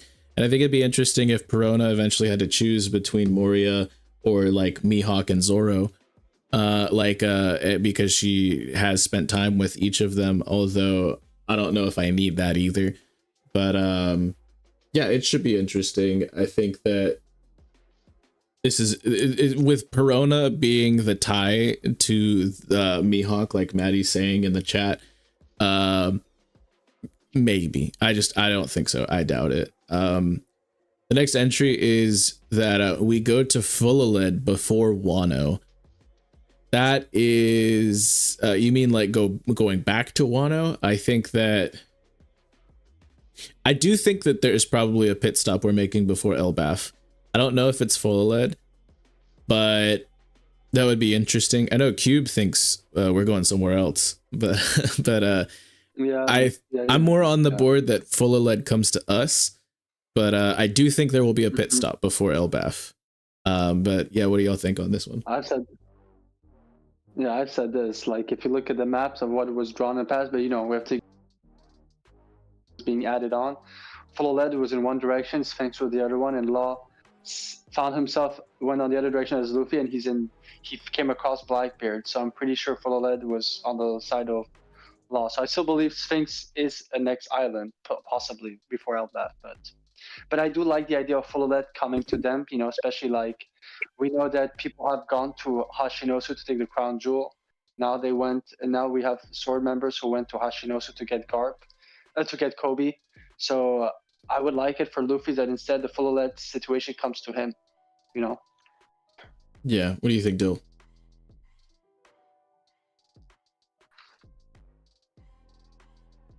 You're muted if you I would didn't like know. that. Oh, there you go. No, I would like that we do get a wrap up of the events that took place on Full Lead, but I don't think that we're gonna actually go there. I think we're just gonna get information spread from there.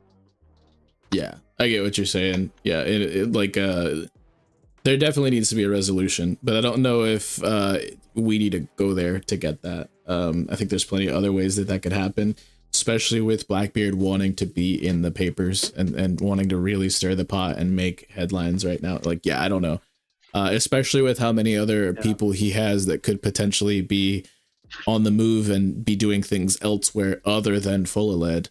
Like with the whole Winter Island situation and whoever's pulling up at Egghead, I think there's tons of other ways that we could get the explanation.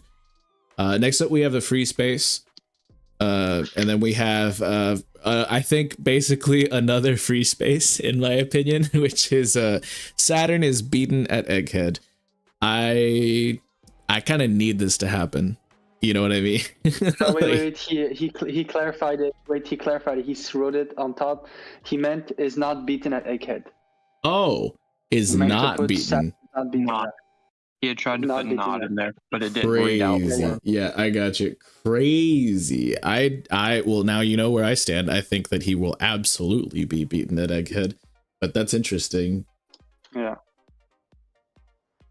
I think you've. Oh yeah, go. Very I'll go. term. I think that beaten is a very loose term here, because I don't think that Saturn, in a sense, is going to lose. I just think he's not going to succeed in his goal of eliminating Vegapunk. Yeah, and I mean sometimes just surviving can be a W. It's like a lowercase W, but and sometimes not accomplishing your main goal, you know, even though you won the fight, is an L, even though it's like a lowercase L. I think there's a lot of ways this can be translated. I need Saturn to no longer be alive. Like that's where I'm at. But this can be interpreted in a couple of different ways. So yeah, it's a possibility, I think. It's a strong possibility, I think. So vexyz has heard me. Part of me still believes that Saturn is still on the ship. Whatever it is, it's like a mix between astral projection and satellite. So I could see Saturn being beaten in this arc, but not defeated in a sense, you know. Because I just feel like there's only 5 Gorsei and Emu, and even though, you know, stuff like that, you know, when Oda kills a character, you know, the character's most of the time dead. Might be in a flashback or two like Whitebeard, but there's nothing more to it. I don't know. I'm still saying that there's but yeah, you know what I mean? Like, and I don't see them being able to defeat the Gorsei and then, you know, and the Gorsei surviving. So I do feel like the thing of they beat Saturn, but they realize it was just, you know, a fact, something of Saturn, and he's still on the ship, you know, because that would be but you know, that's how I see it. But because I still feel, even though, you know, you know how I Saturn more than Orochi, I just feel like, you know, is it really like over already with Saturn, even though I want him to be dead as soon as possible, you know, for Gorsei? Yeah, I think it would be definitely something that, you know, shakes the world, like the headlines that we had gotten foreshadowed forever ago, but who knows? We shall see. This next one is Smoker saves the Straw Hats. Like I said, I think he will absolutely come back into the story. I don't know if it's going to happen on Egghead. I don't know if it's going to happen as far as him saving the Straw Hats, but that would be interesting. But I do need Smoker back in the story. I just don't know about right now. I'm going to be gone for like 2 minutes. Y'all cook on this. I'll be right back.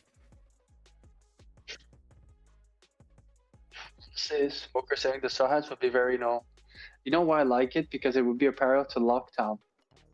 Well, after Dragon stopped Smoker from capturing Luffy, he talked about the Winds of Fates, and now he's talking Dragon in flashbacks talking about the Winds of Fates. So it might happen, but yeah, not sure. No, I like that. I like that take on it, because I definitely do see there being a more redemption level for Smoker's character, because the only thing we've seen him as is an enemy portrayed out through this entire story. Mm-hmm. Exactly. And I still believe that Luffy will break the curse. He's gonna get his rival, which I think in this situation isn't Kube, because Kube was a friend before being a rival. He'll get Smoker at one point to gladly not join the Straw Hats, but they will have the same vision for something. In Alabasta Punk Hazard, it was despite Smoker's intentions. I think at this time he will decide to back Luffy or to follow Luffy in something. His decision, because he knows it's the only way for his justice. Yeah, I'm back. I think that that's probably more of an Elbaf thing or a Final War thing than an Egghead thing. But either way, I'm happy for it. I'd love to see it.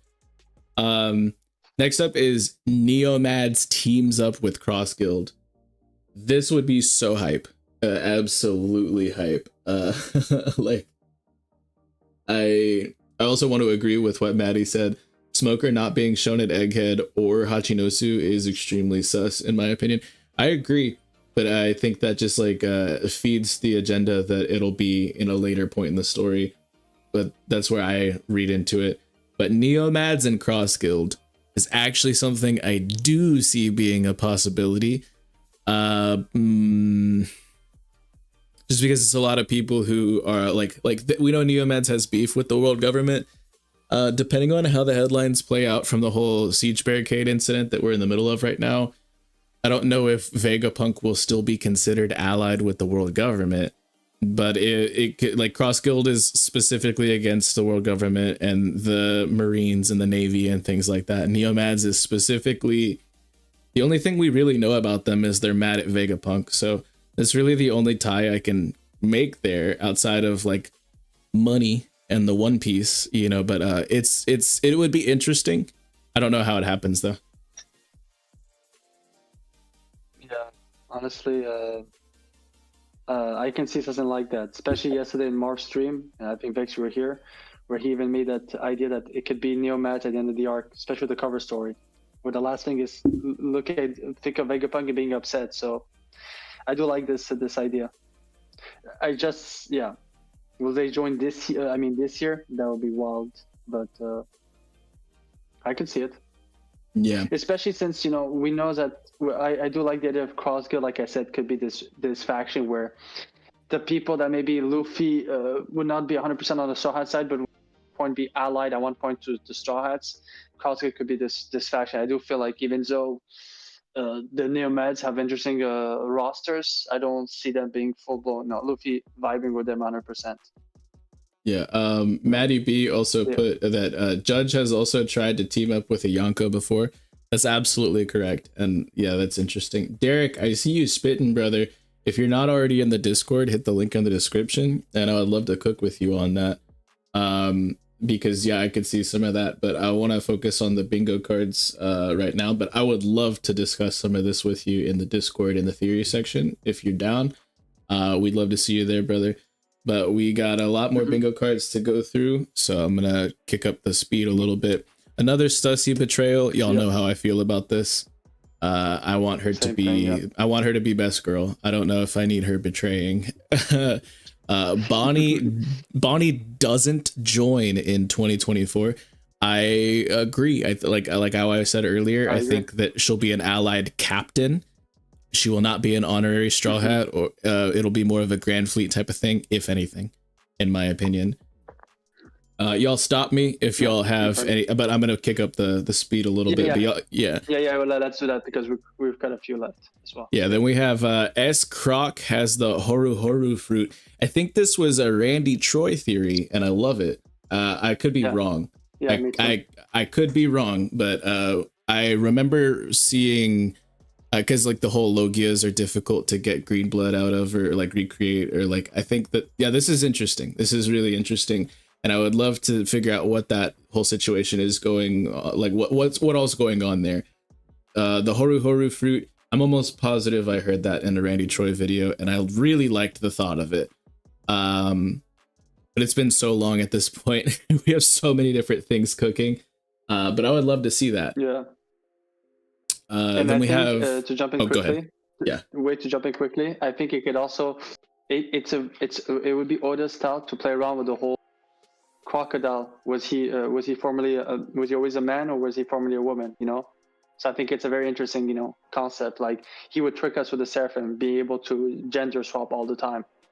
Well, that's the horm. This is the I think this is like referring to like Perona's fruit. I'm not positive, but no, Perona's with a O. Perona's with a O. Horu is the hormone one. Is it? It's a Ivanka's fruit. Yeah. Okay, yeah, then that's definitely what I saw in the Rady Troy video. I was misremembering. No, this either way though, I'm cool with like any wacky paramecia. I love it coming back into the story, and we do know that. Okay. Yeah. Katarina Devon unalives Lilith. I don't want it. I like Lilith. I don't know if I need that. I'd rather she unalives York, please. Yeah, man. Yeah, we can go ahead. I have nothing with this one. I like Lilith, and we were cooking with Middleway, and he thinks Lilith survives and gets off of Egghead, and I'm cool with that. I don't need York in the story anymore at all. Get rid of her, and I think that's maybe the better option. Then we have Blackbeard goes to Wano. I think that is at some point very likely if he figures out about Pluton there. I don't know how he figures out about Pluton because I don't think Caribou is working for him at all. And I don't know who else knows. Take it easy, JJ. It's good seeing you. Great hanging out with you, brother. He said stealing this idea. Great, bro. I'll shoot you my bingo card. But yeah, I think Blackbeard probably does go to Wano, and it would be interesting because he could crack down the borders.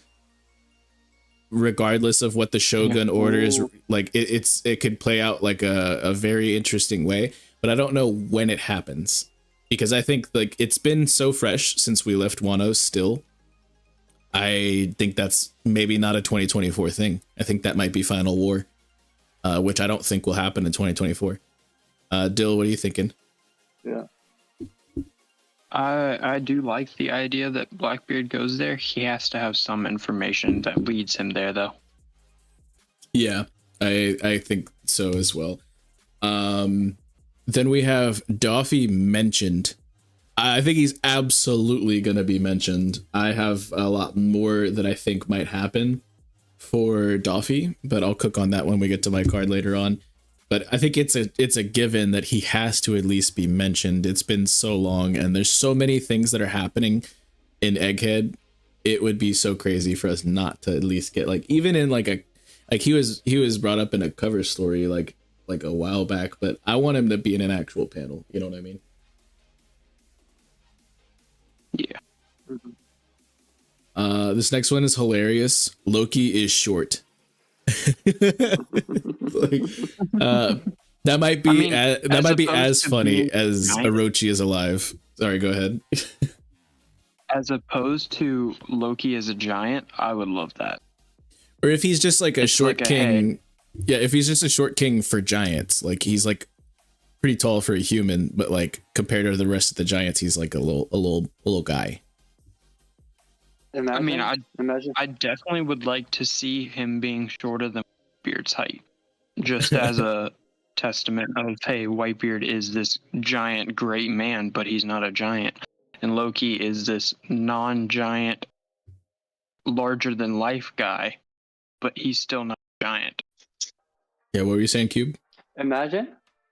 I just thought of this because I have a headcanon that I believe that, you know, Loki got a mischief. His biggest rival of all time will be Usopp, you know, God Usopp, the guy who makes his lies into reality. And I just thought of this. Imagine if Loki is actually short, and the only reason why like he can even be a human, they made everyone to believe that he's a giant because of his nose, because he has a long nose. Oh my goodness! And Usopp has the same nose as Usopp. It's just very funny. You know, I just thought if he was actually a human, but he acts like he's a different brand of giant. It would be very Oda-like to funny. just give us like that menacing silhouette, and then it just be something goofy like that. Like everyone's thinking about like what if Emu has like a red nose or like some like random Emu, because we've only got to see a silhouette. Like I think it'd be so funny if we get that with Loki as well, or beforehand. I don't know if we'll get an Emu face reveal before we get a Loki one, but very interesting. Next up is one that I'm a huge fan of. Someone steals an authority chip. I need it to happen, and I need it to be Blackbeard or someone on Blackbeard's crew. I think that would be that would make the most sense, because he did have a specific reaction when fighting as Hawk at Amazon Lily. I think he's like, I want that, and I can't let the government keep it. And like, I don't know of anybody else who is so string pulley, except for like Doflamingo, who is currently, you know, MIA and like detained elsewhere. I think that it's definitely a Blackbeard move for him to try to do this, because it's not just a crippling blow for the world government, it's also a huge W for your forces and things like that. I think this is a Blackbeard thing specifically. What do y'all think?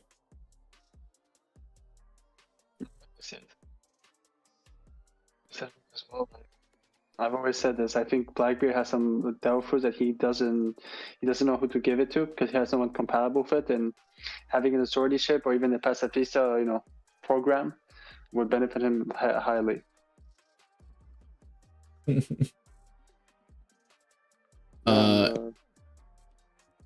And then Den showed up just in time for the last entry on this card. It's Tashigi is Kuina.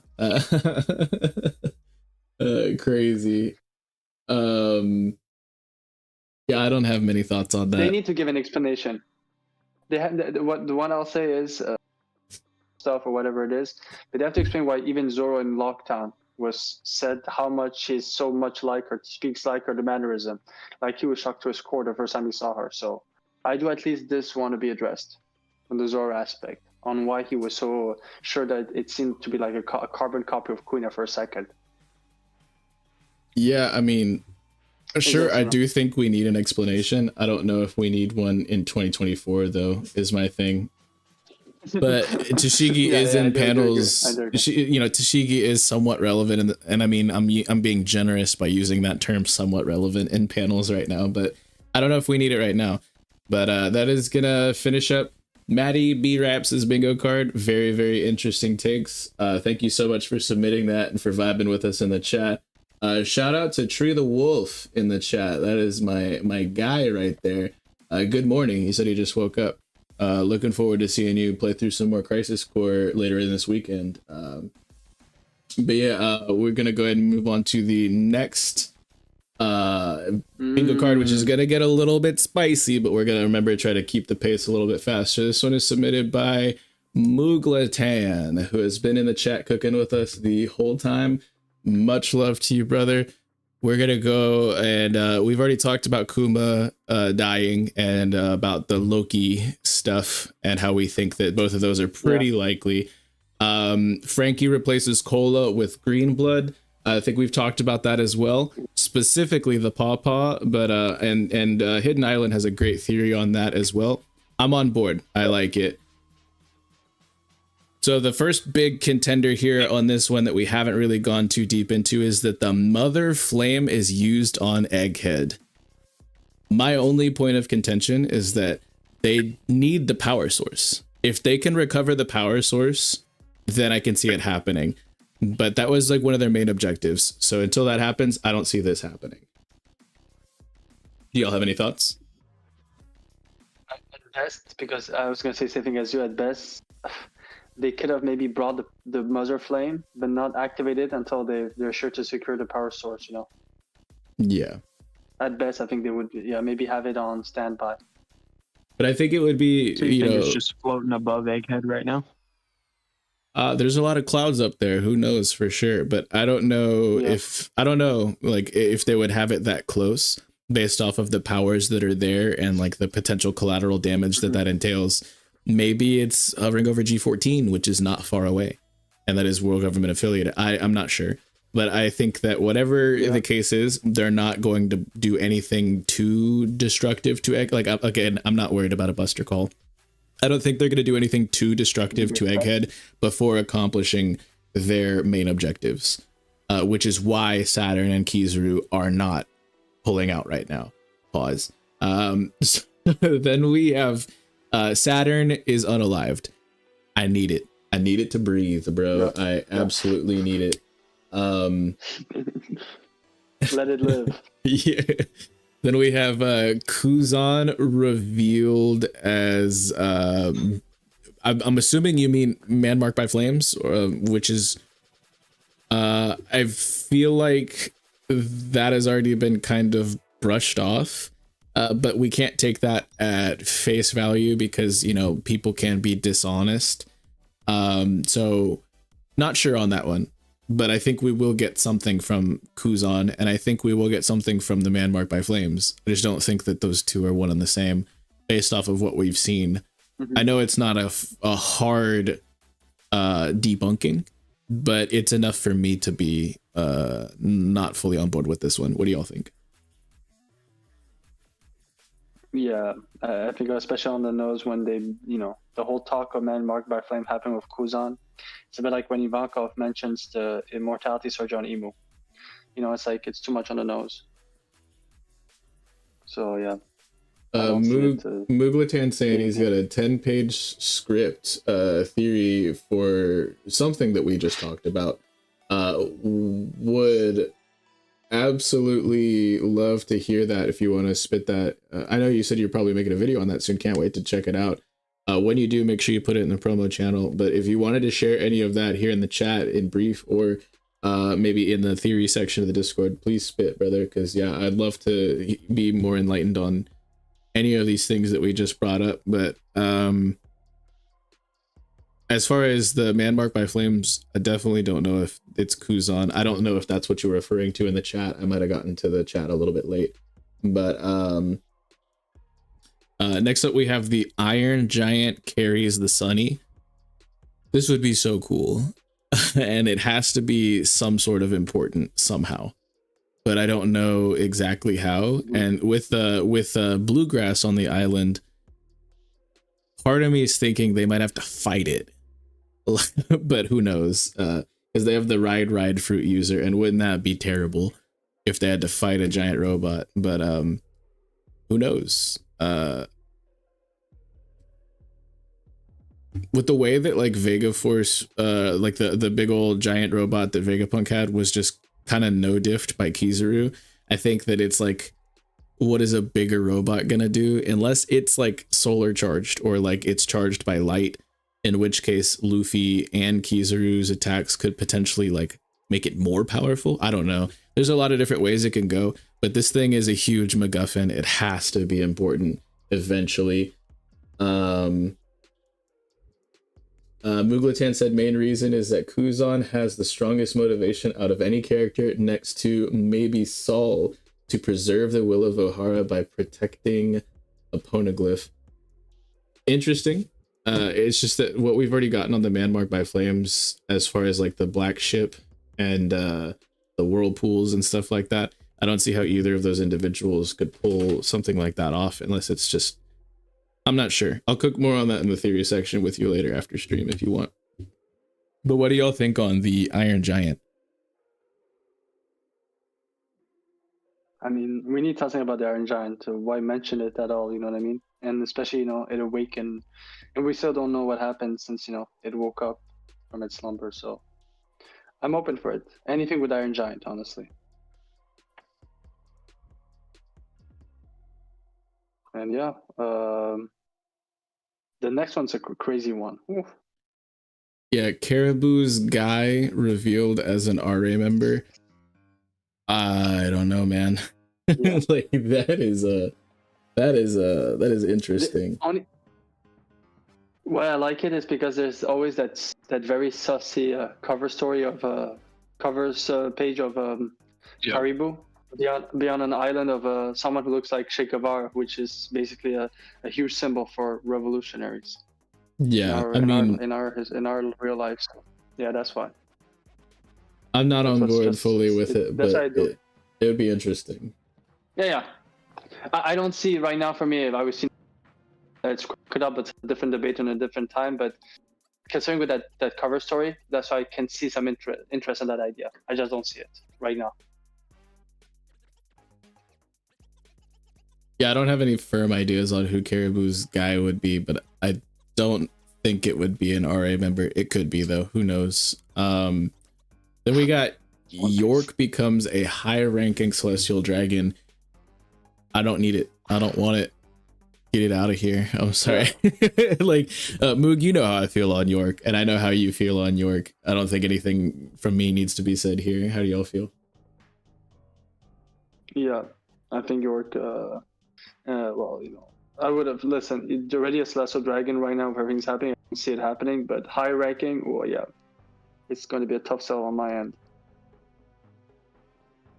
I think she's, yeah, it's I have thoughts on her. I'll go over it more later. I don't need it. I don't want it. But yeah, I think it should be because a high ranking CD only for 1 day, and then York will be poisoned while eating. That's how I could. The only thing I could see, you know what I mean? That kind of thing, bro. Well, I mean, even then, like, they have no food. They have no food. They're eating just cake up there right now. What would they even do with her? Yeah. Nah, man. It ain't it for me, bro. Not as things are right now. I've already spoke on how I feel about Blackbeard pirates stealing the Seraphim. I firmly believe that they will acquire, or at least try to acquire, the authority chip. Yeah. See, that's where I think them having Devon take over Saturn's body comes into play, is that they have the highest level of the authority chip after that. Yeah, like going for the Gorosei. It's the smartest call. And I think Kube did even spell out the hierarchy right in front of him or something like that. I'm not sure. I have to go check the chapter again, but I fully believe this will happen. This is I think is just kind of like a huge W in my opinion, but we shall see. Next thing is Shiryu at Egghead. I don't know, bro. I think he's still licking his wounds after getting pieced up by Garp the way that he did.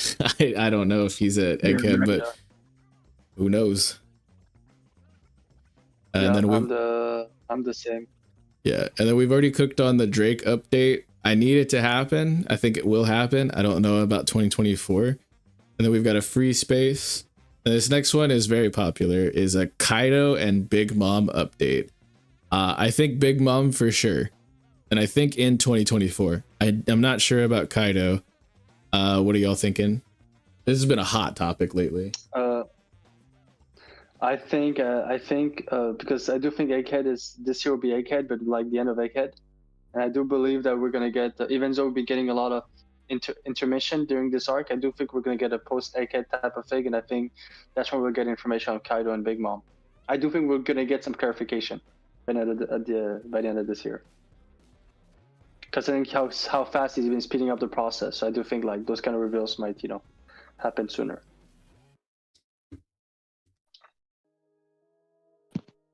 Yeah. And then we've got Lafitte and Devon at Egghead. Again, I think that's a very popular theory, and I am probably on board with that. It's what a lot of people have been calling it, and I know I've heard my boy Dak say it, and it's the infiltration squad. I think Shiryu could also fit into the infiltration squad, but if he hasn't, or if we didn't already see him get mollywopped at Hachinosu, I would put him in this squad as well. But Katarina Devon and Lafitte are absolutely two of the best people to be infiltrating. And I do believe, because we saw a ship pulling up, they will be at Egghead. Yeah, and they're the only one unaccounted for, so yeah. It'd be a good guess. And we know Dill thinks Lafitte is Hattori. Yeah. I was gonna say, well, I think for the next one, because I think we've cooked enough on those ones. Boa joins Cross Guild. I don't see it at all. I think we are. Yeah, we're spoken about Morgan's rather than Cross Guild. Ah, that's interesting. And Morgan's is the topic of the next one, is that he is at will be at Egghead. I don't know. I mean, I think he has to get information somehow, so it's a possibility. And I do think that Vivi and the Straw Hats meeting up again would be really, really cool. But I don't know if I need that to happen at Egghead, because there's plenty of other ways where he could wiretap it and get information. Because we've already seen him hack into snail calls like with the Gorosei, and it's like, so this dude is like he can do this remotely, but it'd be cool. I really do want to see more from Morgans, but I don't know if he's gonna actually be in the action on Egghead, maybe in the post arc or in the next arc. I'm thinking is when he'll actually get into that close range, into the fray of things, Yeah.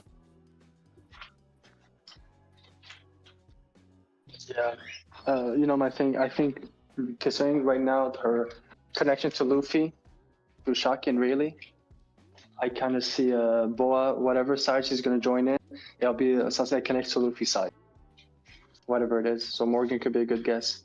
I think it's going to be like Marineford, where she's, not like she's doing whatever, regardless of whatever people think she's supposed to. Like, if she does somehow get lumped in with Cross Guild, she'll probably still murk Cross Guild people if it means to serve Luffy. The same thing as like she was supposed to be on the world government side, but she was taking out Marines at Marineford. Who knows? But I think Boa is a wild card. You can't really put her in a box and expect her to stay there. Yeah. That's where I'm at on that. Yeah. And then we've already spoken on the Kizaru betrayal a bit, and I think I know Kube and I are firmly on board. So I think we will see that, absolutely. So we have Kuma possesses Iron Giant. That is crazy. And I think with Vegapunk's help, maybe, sure. I don't know how else it would happen, but that is really interesting. Shout out to Tainted Marth in the chat. What's up, brother? Was vibing in your reaction stream yesterday. Everybody make sure you sub to Marth. Dude is a goat. Yeah. But yeah, as far as Kuma possessing the Iron Giant, which you go ahead, spit. What if, it's crazy, right? What if Brook does it? Because Brook does have his soul ability. I never thought. Oh, wow. Like for a brief instance, he just goes inside it. And I did, just thought of it at the second. Yeah, I think the like honestly with the ride fruit changed everything for me. Before we got Bluegrass into the fold, I was like, oh yeah, this is a MacGuffin that's obviously going to be something that's used against the world government. Now I think it might possibly be used against the Straw Hats, which would suck. But why else would he introduce that devil fruit on this island? I feel like, who knows, but interesting. It's something I could probably do a whole like hour-long stream on with how like important the giant is, but it's interesting for sure. Next up we have Cross Guild go to Elbaf. That I like a lot. I don't know why they would go to Elbaf, but I don't know why they would really do anything except for hunt Marines or go to specifically wherever they think they might be able to get information about the One Piece. So maybe it fits. Maybe there's something that is introduced narratively that gets them to go there. But right now I can't put clear lines on their motives other than just like taking out Marines and finding the One Piece. And if somehow one or more of those things can be accomplished at Elbaf, sure, I think they would go there. I personally think that they will be introduced sooner than Elbaf, but that's just me. Mm-hmm. Yeah, I do feel like I think Elbaf would be a good place. I don't think it's an entire Cross Guild, but be a member too. Like someone who could link to Cross Guild will be there. That wouldn't be a big shock. But then we've got Vegapunk. Vegapunk Stella is unalived. I think a lot of people are counting on that as a high probability. I hope that he somehow, like, I know the Will of Dreams, you're in the chat. I see you, brother. He has said it multiple times and I keep repeating it as much as I possibly can, that the Stella that we see, Apple Gramps himself, is just a physical projection of light. Yeah. And that the proper Stella is in Punk Records. I hope that he doesn't. You know, but who knows? It's obviously there's a lot of flags, you know, being sent up about lots of people on Egghead right now. But I hope he doesn't.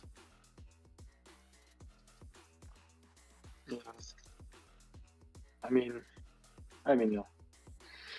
The Vegapunk thing is the one thing in this arc where I'm so open. I'm waiting until the end of this arc. There's still some issues in this whole storyline. I think it's the only part I don't like about Egghead is some of the storyline with the satellites. But I'm waiting until the end of the arc to give my full take on it. Ooh. Then we have a new cover story related to the Wano arc. Absolutely think this will happen. As far as like not just a individual like cover page, but a full story, like a series of, I think this will actually absolutely happen.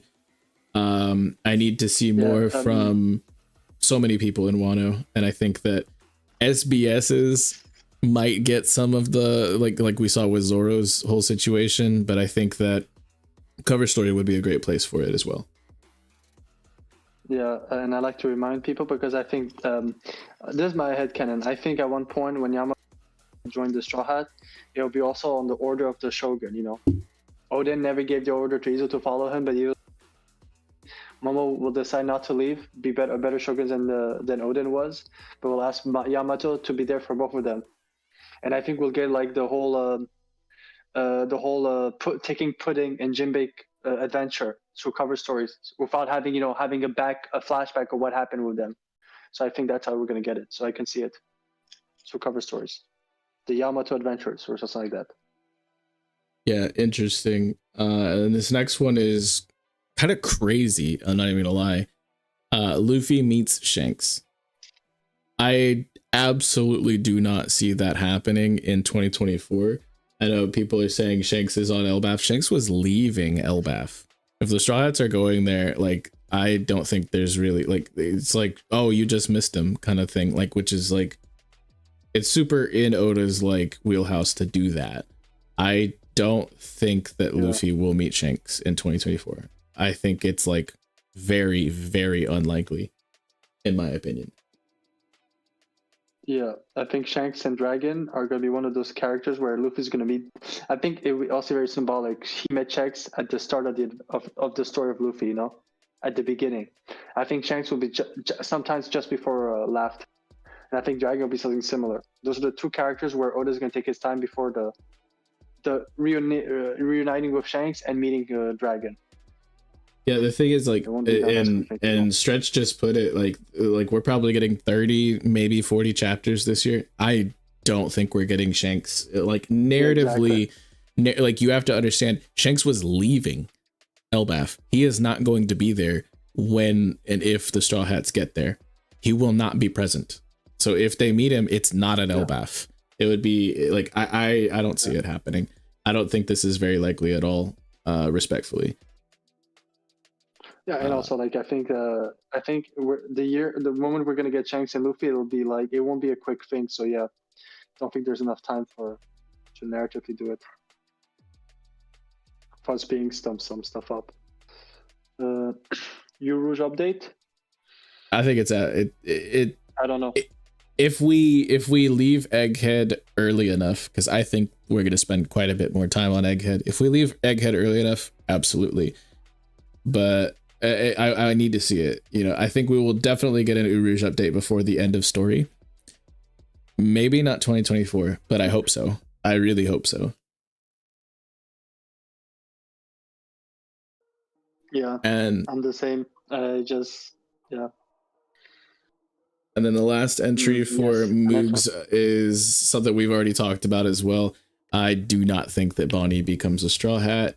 If anything, Grand Fleet. Like, she's going to be like an allied captain like the Whitebeard pirates have. Which wraps up Mooglatan's card. Thank you for spitting in the chat with us. What's up, Brandon King, the king of all Brandons? Don't worry about being late, brother. We're glad to have you at all. But yeah, like the other day. some interesting takes, Moog. We love to see some of these happen, but some of them we shall see. Next up, we have a bingo card from a member who has been like super supportive recently and in the Discord for much longer than I have been. Pretty much a day oneer. We've got Reg, who has put in this bingo card, which we'll go right into it. VV arrives somewhere. Again, we've kind of talked about this. I think it's very likely that we will see more from Morgans and VV soon. So we won't spend too much time on that. I think that's a pretty safe bet. And then we see Katakuri. We've cooked on this a little bit as well. I think we'd all love to see it. Not sure how likely it is, but I'm here for it. Absolutely. Smoker reintroduction. We have also talked a little bit about this. I don't know if it's going to happen at Egghead, but I need to see it before end of story. As far as 2024 goes, not sure. Ryokugyu chases someone. That's very vague.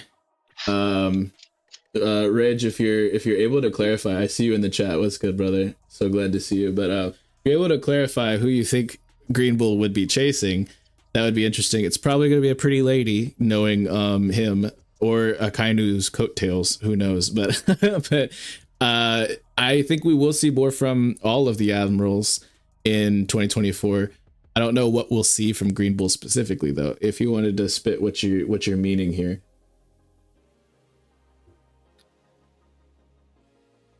And then we have we learn about Teach's next goal.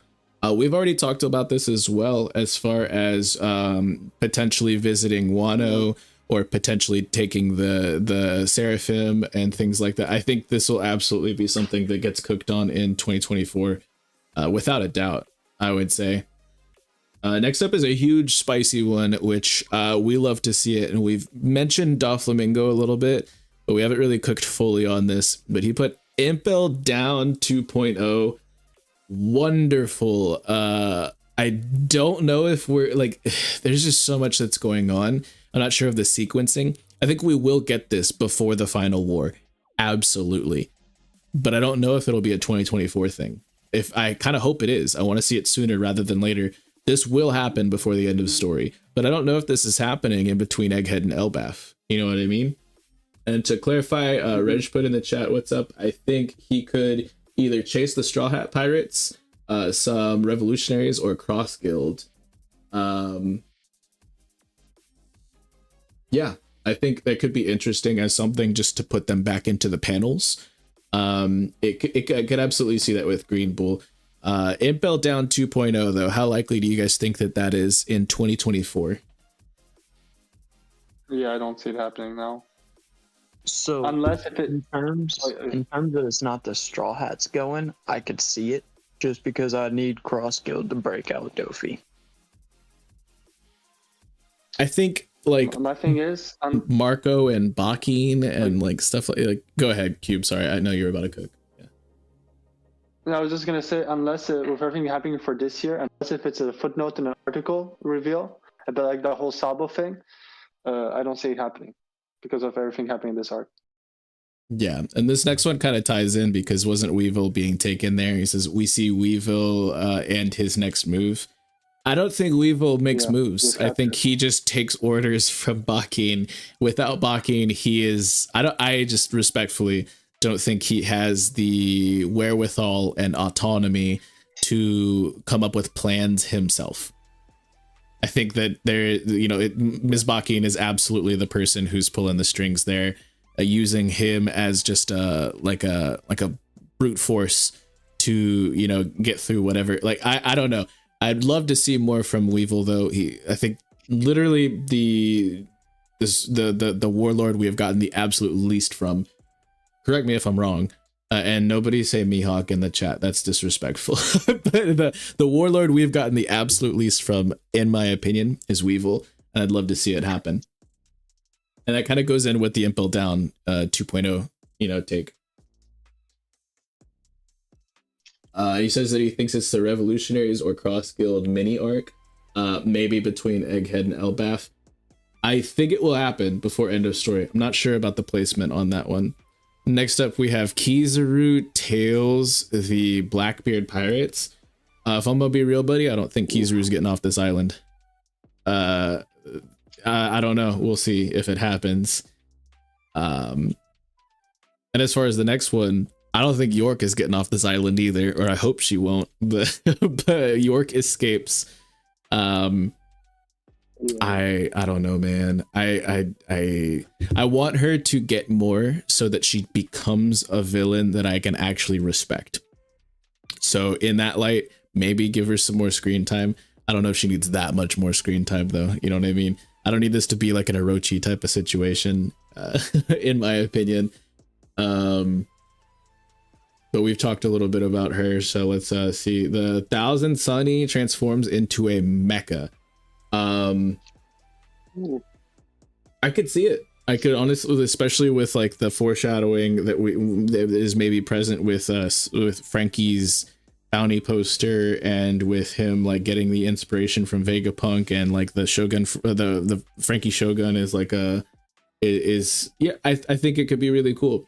And we know how Oda loves him some mecha stories, and I think that could be something that possibly ties into the Paw Paw theories that we've been discussing earlier in the stream. So I think that would be really interesting. But we've already kind of spoke on the Paw Paw stuff. As far as the Sunny, I think that's so cool, and like that would be really great. I don't know why. It has to be something that Vegapunk helps inspire him on, because I don't know why it wouldn't have transformed against the big mecha shark at the beginning of the arc. So there has to be some takeaway from Frankie and Vegapunk, and right now they've only really had like brief conversations. So we'll see about it, but it'd be cool. It'd be really cool. Then we have Cross Guild captures their first renowned Navy targets. I'm interested to see who you would think would be captured by Cross Guild, but yeah, that we know that they're beefing with I think 3 of the Seraphim right now, so that could be really interesting. It would have to be Smoker. I don't know. Yeah, that's what I'm thinking, and especially how Smoker was very important in Lockdown and in Alabasta, with both Buggy and try to capture Buggy and try to go against Crocodile. It's actually Smoker could be interesting. It could be. Yeah, I think it would be really, really interesting, and it would be a way of introducing him back into the story. We'll see. It should be interesting, but Cross Guild was made for a reason. I mean, and first of all, are you saying that T-Bone is not renowned? Put some respect on it. But next up, we've already talked a bit about Perona and Moria. I think that one will most likely happen in 2024. I like that a lot. We got the free space, and then we have we learn about Lafitte's fruit power.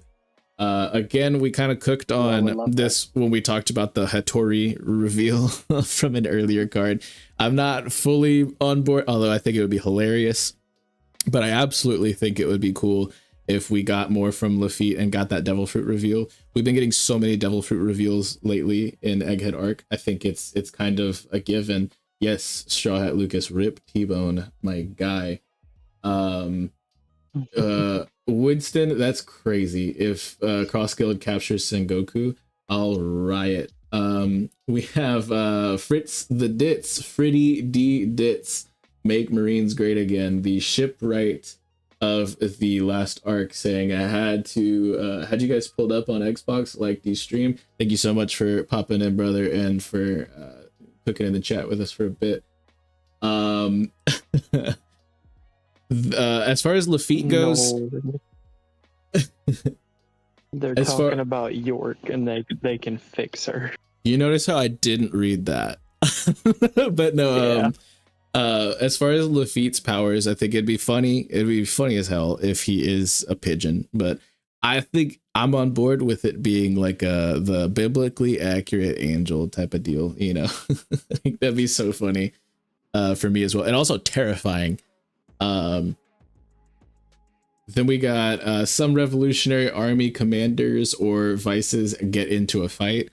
I think that's absolutely a given, with them being mobilized, with Dragon saying whenever the God's Knights are introduced, that's when the real fight starts. I think the gloves are coming off. 2024 has got to be the year.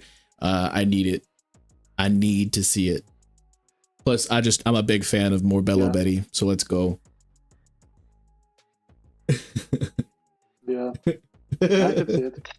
Dude, chat. I can totally see it. Chat is crazy right now.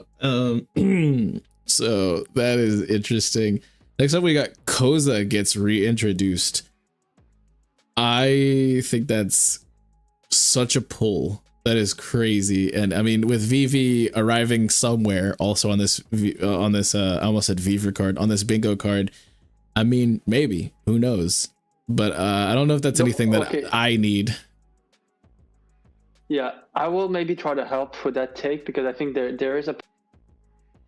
We know that Toto and Koza were very like instrumental in the whole Alabasta thing, and there was a statement about Garp, you know, saying about, I hope there won't be that many bloodshed. The only way I can see Koza is finding out that Koza basically became the interim leader of Alabasta, king of Alabasta, until everything is resolved during the Civil War. Because there was already that mention of Garp when we got the newspaper reveal. That is the only way I could see Koza being somewhat introduced, if he's like in an article saying that he took over Alabasta until, you know, the Nefertari family returns. That they find Vivi. Yeah, I mean, and like he's in the government. Well, in the off arc, like Reg said in the chat, like world building events, like with the rising tides, we got to see what a whole bunch of other people elsewhere were doing. Maybe it's just like a passing thing. Like we got Whoop Slap and Laboon. Oh, why not Koza eventually? But I don't know if I need it. That's all I'm gonna say. Luffy versus Saturn. This is huge, and I think inevitable. But yeah, I don't have too much to say on it. That's all I got to say really. Like, who else on this island other than maybe Kizaru, seems to be a popular thought, is going to be able to, like, this guy's an absolute unit, and like Kube did some damage, and this dude's just like schlooping back, you know, like from it. I don't know. I think this is inevitable. I think this is a clear W. This will absolutely happen. Mm-hmm. And then we've got Fujitora makes a move. I need it. I need it. I love me some Isho. It's my favorite guy. Probably in all of the Marines except for maybe Kizaru. Like, so I would love to see it. And like I said, with the Ryokogyu chases someone, I think we will get more from all of the admirals in the coming year, or within the next year. On this calendar, I think we absolutely will. I can't wait to see that. Man marked by flames revealed. I think yes. I think before we get to Elbaf, or on Elbaf very early into the arc, I think we will absolutely get that. I can't elaborate too much more, but I just think yes, it's gonna happen soon. I hope. Like. And then we have Pluton gets revealed. I think there will absolutely be some Pluton significance, but I think it'll probably stay shrouded in mystery a bit longer. Possibly. I don't know if it'll get revealed in 2024. Definitely before the end of story. And I think it will be significant in 2024, but I think there'll still be a bit of mystery about it. So I'm not sure if we get the reveal this soon. It's crazy to say this soon, we're 1100 plus chapters in, but you know what I mean? Like, it's One Piece. Then we get Katarina Devon offs a female character. I hope it's York. That's all I'm gonna say. That's all I'm gonna say. Yeah. I mean, considering her reputation, I think it's a given that if we get some Katarina Devon, we just hear her do that. But yeah. Then we have Kizaru acknowledges Nika's justice. I think that is something we've spoke on a bit, and yeah, I think I love that. Dude ate pizza with the homies and did the Nika dance. I think that's absolutely something we will see. Mm-hmm. Right. Not only does Reg think that Pluton gets revealed, Reg thinks that Uranus gets revealed, which I think is crazy. I'm almost positive that's gonna stay shrouded in mystery. It'll be relevant, potentially. I don't know if we're getting the reveal. What are you saying, Kube? Sorry. No, I was gonna say for me it's not this year. I think it's gonna be closer to Arc's Elbaf or an Arc closer to Elbaf than it right now in Egghead this year. The Uranus reveal. It's too much. You know what I mean? Too much of a story. Like, we know nothing about Uranus. It's not like Pluton and Poseidon. Well, Poseidon, we know quite a few things, but we know a bit of stuff with Pluton with 2 arcs, 3 arcs, Wano, Enisalbi Water 7, and Alabasta. We know almost nothing of Uranus. Just that it was mentioned once in Fishman Island. That's all. Yeah, you know what I mean? And like I said, we might be getting breadcrumbs right now that we just can't tie together because it will all make sense at a later time retroactively. Like with Skypiea and things like, and Thriller Bark, like how we get more information down the line that we can then look back and see the trail of breadcrumbs that has been being laid the entire time. Like, I think that's the most we're going to get in 2024. Next, we got a huge one, which is the Rox D. Zebek face reveal. I would love it. I absolutely think this is probably going to, it's got to happen soon. And once that domino falls, we can get so much more from so many other instances like God Valley and like Kaido's flashback and like Hachidosu and things like that. I need it. I really hope this happens. Yeah, I can see, obviously, I'm not gonna drop my agenda. Obviously, it's not the time for this, but I do feel like, especially since you think ever since we first got the name of, I think it was 967 or 957 that we got the reveal of Rox.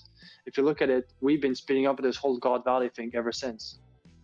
In 100 chapters, in 100 so chapters, so 150, 100 chapters, we've gotten so much. Like, we've got a God Valley flashback, we've got the God going to Hashino. So it seems that Oda is like speeding up in that process. So I could see a face reveal by the end of the year. I really hope so.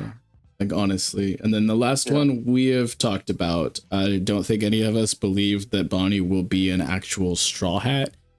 I think that it's going to be Grand Fleet at best. Like, that's where I sit on it. I'm pretty sure, Cube, you've agreed with that. Yeah. I see what people are saying, but at the same time, I don't know. And Oda's done this so many times recently, like with Carrot and with Yamato, and yeah, I just don't know. And I can't speak confidently on it. I think that she's just going to be an allied captain. Next up, we have an absolute GOAT in our Discord. Array of positivity and insight in many of the channels, the theories, the video games, the anime and music, the film and TV, as well as my W helmsman in our One Piece D&D campaign, Group 2, the Scarlet Pirates. We've got a bingo card submitted by Tori Mori himself. Yeah, Group 2 solos, apparently. We've got, first up, the Thousand Sunny mech mode. Seems to be popular. We've talked about it a bit, and I vibe with it. I don't know how it'll, like, I don't know how we'll get there, but it'd be cool if we did. But we've talked about that a little bit. Next up is Neo Mads Impel Down 2.0 mini arc. Neo Mads is crazy. Like, we talked about Cross Guild potentially. We talked about Marco and Bakin potentially. Neo Mads is a new one, but yes, I do hope that Impel Down 2.0 happens. I think it will absolutely happen. I don't know if it'll happen in 2024, but we've cooked on that a little bit. This one's hilarious. Wapple Redemption arc. Let's go. Like, I don't think I need that, but you know what? I won't be mad. I'm here for it. Listen, I'll say this: if Chopper is able to forgive Wapple, I'll try to be open-minded about Wapple. And then we've talked about Katakuri returning. That seems to be very popular. So we have Usopp gets Mjolnir. I agree with Ragnar, Lord Vegeta, on that. I think it's more popular, or it's more probable that he'll get like the spear instead of the hammer, which is Gungear, right? But some sort of weapon upgrade in Elbaf for Usopp would be great. I don't know if we're gonna get it in 2024. Like, I hope we go to Elbaf. Like, I don't know. I kind of hope we stay on Egghead a lot longer, but I hope that, like, but I don't think we're going to do that, like, as soon as we get to Elbaf. I think that'll be pretty deep in. So I'm not sure about 2024 with that, but I think it will happen in some form or another. And then we've got that the Stella is offed. Again, I hope not. But we've talked about that a little bit. This is a tiny text box right here. This says, Kong will lead all naval and land forces in world government's military against their enemies. If Kong does anything, I will be amazed and I will be super, super excited. But I don't know if this is the year for that. You know what I mean? Like, yeah, man. The Kong setup for Oda is one of the. I'm very curious on where he's going with it. Dude got one appearance and everything. And when I say one appearance, it's actually like literally maybe 3 panels. Yeah, I'm not sure, but he is interesting enough. And I know a lot of people have like the Monkey D Kong theories and stuff like that. I don't think the ages match up, but something from Kong would be great. I just don't think 2024 is the year. I think that's more Final War type of deal. We start the story of a more sympathetic Gorosei. I don't see this at all. Based off of what we've been given from Saturn, I don't even understand like where you're at on this, brother. Like this is a weird one for me specifically, but I know you cook in the theory section. I'm gonna hit you up later today because I don't see you in the chat.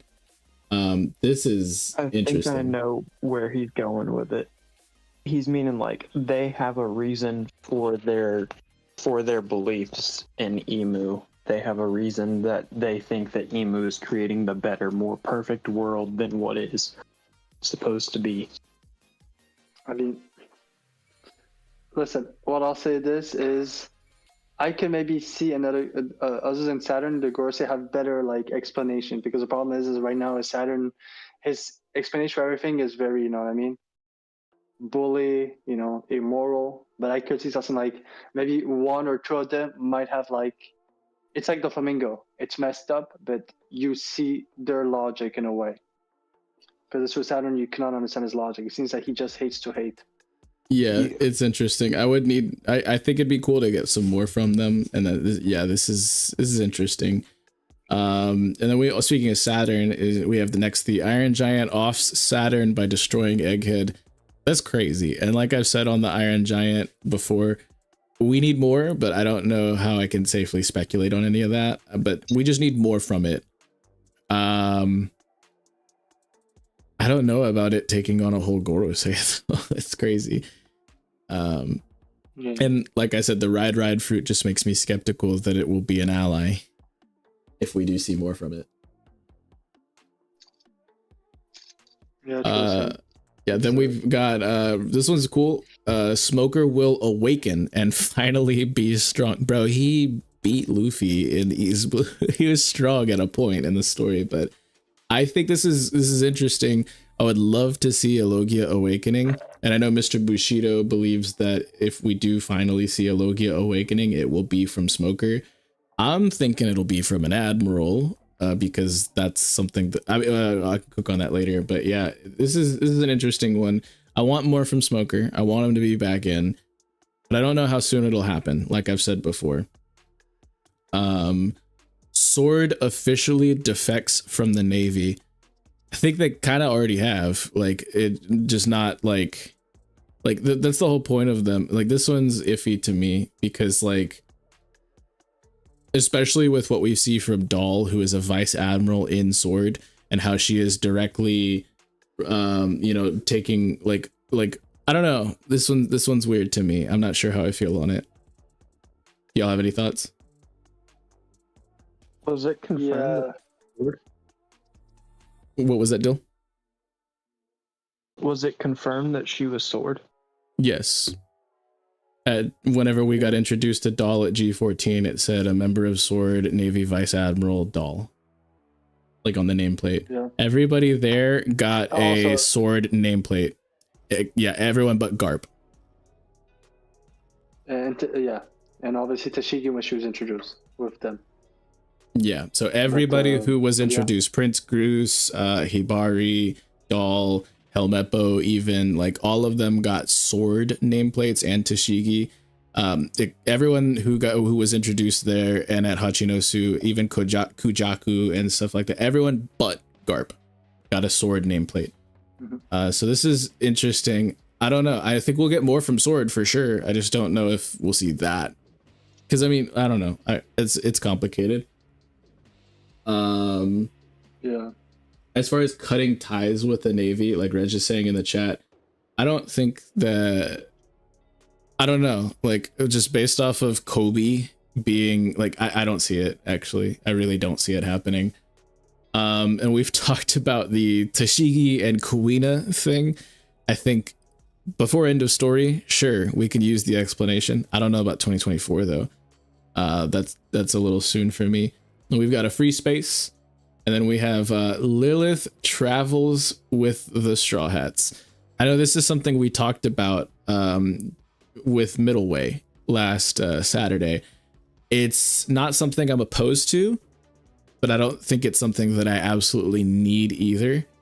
But I think Lilith will, I hope she will survive this arc. I know some other people think that she will not, but that's interesting. And then we have Vivi and Karu reuniting with the Straw Hats. Again, I think it's very likely, but Oda can pull any number of curveballs to prevent this from happening. But I think it's very likely that maybe not on Egghead, but soon this will happen. Yeah. And I would love Doll that. didn't have sword. She had G14 Commander Vice Admiral Doll. Okay, so she did not have actual. So that's interesting. That does change some things. Hers up. didn't state sword. Same with Tashigi's, but the other one did get sword. Okay, interesting. I mean, the way she spoke to Kizaru and Saturn just shows that there is more to her. You know? Yeah. Use the official, respectful way to talk to them. Yeah. Especially because she called him Borsalino instead of Yellow Monkey like everyone else does. Yeah, and she also everyone's been calling him Saint J Garcia. She called him Saint Garcia directly. It's Parvision brought that up in his stream. Then we have Barto returns. I need me some Grand Fleet. I need me some Grand Fleet action. So I love that. I hope it happens sooner rather than later. Absolutely. And then again, this one was written before we got out of the flashback, and so the Kuma sacrifice, I think that's pretty clear. With Atlas carrying him away, I'm just like, yo, like, I don't know. This is almost positively going to happen, unfortunately. But like I said, there's ways that Kuma his will could potentially still live on. His memories are out there and things like that. This doesn't necessarily mean that Kuma is no more in the story, but I definitely think that something like this is going down. If it hasn't like kind of already went down, like we don't know if he, like Atlas carrying him away is futile currently. So I think this is a clear W right here on this bingo card entry. Then we have Caribou finally reveals who the mystery man is. Man, I don't need it. I don't need it. The Oda is trolling us so hard with this right now. It's so funny though that so many people are big on this. I don't need it. We've talked enough about Caribou. I think we've also talked about Big Mom returning, and I think that that's probable, but I don't know when it'll happen. This next one is disrespectful, and I'm gonna need somebody else to read it because I can't. I will cry. Really? Dies in Elbaf. Yeah. No. What you mean by that, Torimori? Nah, man. What you mean by that? Ain't no way. Ain't no way. So, I refuse. I don't. Somebody else take the wheel. So I've always said this is the only thing I can see, because I believe that the person who will tell like Roger's story could be Rayleigh. So if he indeed dies, if we're getting like his life story just before that, you know, kind of the whole Kuma thing. I just don't see it. Yeah, for sure. I don't need it. That's my top one. I love Rayleigh. Rayleigh's him. Yeah. Don't do it. Don't say it ain't so. I don't need it. No. We've already talked about Prince Loki a bit, and we absolutely think that's happening in 2024 at that. I think that's very probable. Bonnie's fruit will be revealed to also have been Toki's fruit. I think that's kind of debunked. I don't know. So I think that's a big no from me, dog. Emu face reveal is huge, and that would just be insane. The amount of reveals that we got at the Reverie and things like that was so unexpected, and it felt really quick. But at the same time, it's been like 600 chapters since it's been a brewing. It's been a long time coming. I think this will happen in 2024. I think it actually will. I think we'll get rocks. I think we'll get Man Marked by Flames, and I think we'll get Emu. Yeah, you all know my headcanon. I believe the reason why they had to erase him completely is I think he actually saw Emu. There was something, I don't know how, but he came across Emu's it could be a Denmushi visual, something, but he found out about Emu's identity. So I do think that it will connect back to rocks. So yeah, I can see it happening at the end of this year if we get some rocks information as well.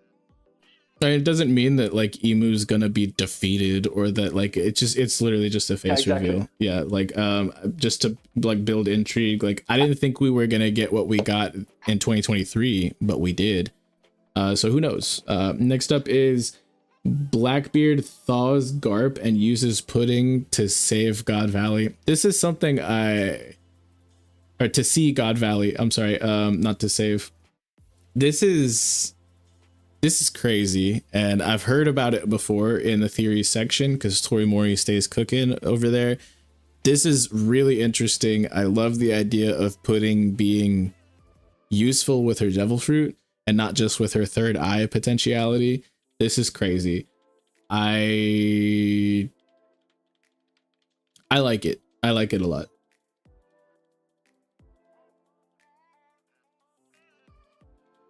And then more extended Wano history. We kind of already cooked on that as well. We think that's very probable. As far as maybe in a cover story or like in a side story or something like that. Wano becoming somehow important again, but we were just there, so maybe a little bit more time passes. I think it will probably happen in 2024 though, that we touch on Wano a little bit more. That is going to be it for the fan submitted bingo cards, and then we're gonna go ahead and very quickly not take up too much more of y'all's time, but we love you, chat. Thank you so much for joining in. We've got a couple more submitted by the crew members themselves, and we're just gonna speed through these. I'm going to drop you Josh's, so that way you can put it up on stream. Dope. I'm gonna speed through the captains very quickly. This is submitted by Straw Hat Lucas himself. Said Frankie backstory revealed. We've kind of cooked on that. Kizaru betrays world government. We've kind of cooked on that. A One Piece live action season 2 release date. I mean, I think that's kind of a given. I'm pretty sure, but we shall see. Grand Fleet on Egghead. Interesting. A lot of people are thinking that after this last cliffhanger, I think the Grand Fleet will come back. I don't know about like right now or even on Egghead, maybe in a post arc, but sure, I like that. Luffy meets Dragon. Ain't no way, bro. I think that is crazy in my opinion.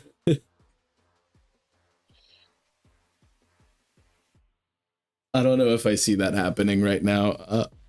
Loki is weak. Again, we've talked about this a little bit. That'd be funny if he was like just like a trickster and didn't have like a lot of actual like physical feats himself to like boast or anything, or if he was like a little guy. That'd be pretty funny. Uranus reveal. Oh, go ahead. I was gonna say also we kind of saw with some of the giants like Dor and Anistalbi. They're also like a bit like the Tantanas, very easy to believe stories. So yeah, it could be interesting. Uranus reveal in Elbaf. Maybe in Elbaf, yes, but I don't think it's happening anytime soon. Shiki returns. I need it to breathe, bro. I love me some Shiki. I really want him back into the story. I don't think it's gonna happen on Egghead, but I think it's gonna happen hopefully soon. Sanji unlocks Color of Conquerors hockey. I think it will absolutely happen by end of story. There's no telling when it'll happen though. But with who he is staring down in the face of right now, maybe. But I don't know. We'll see. Frankie has the Will of D.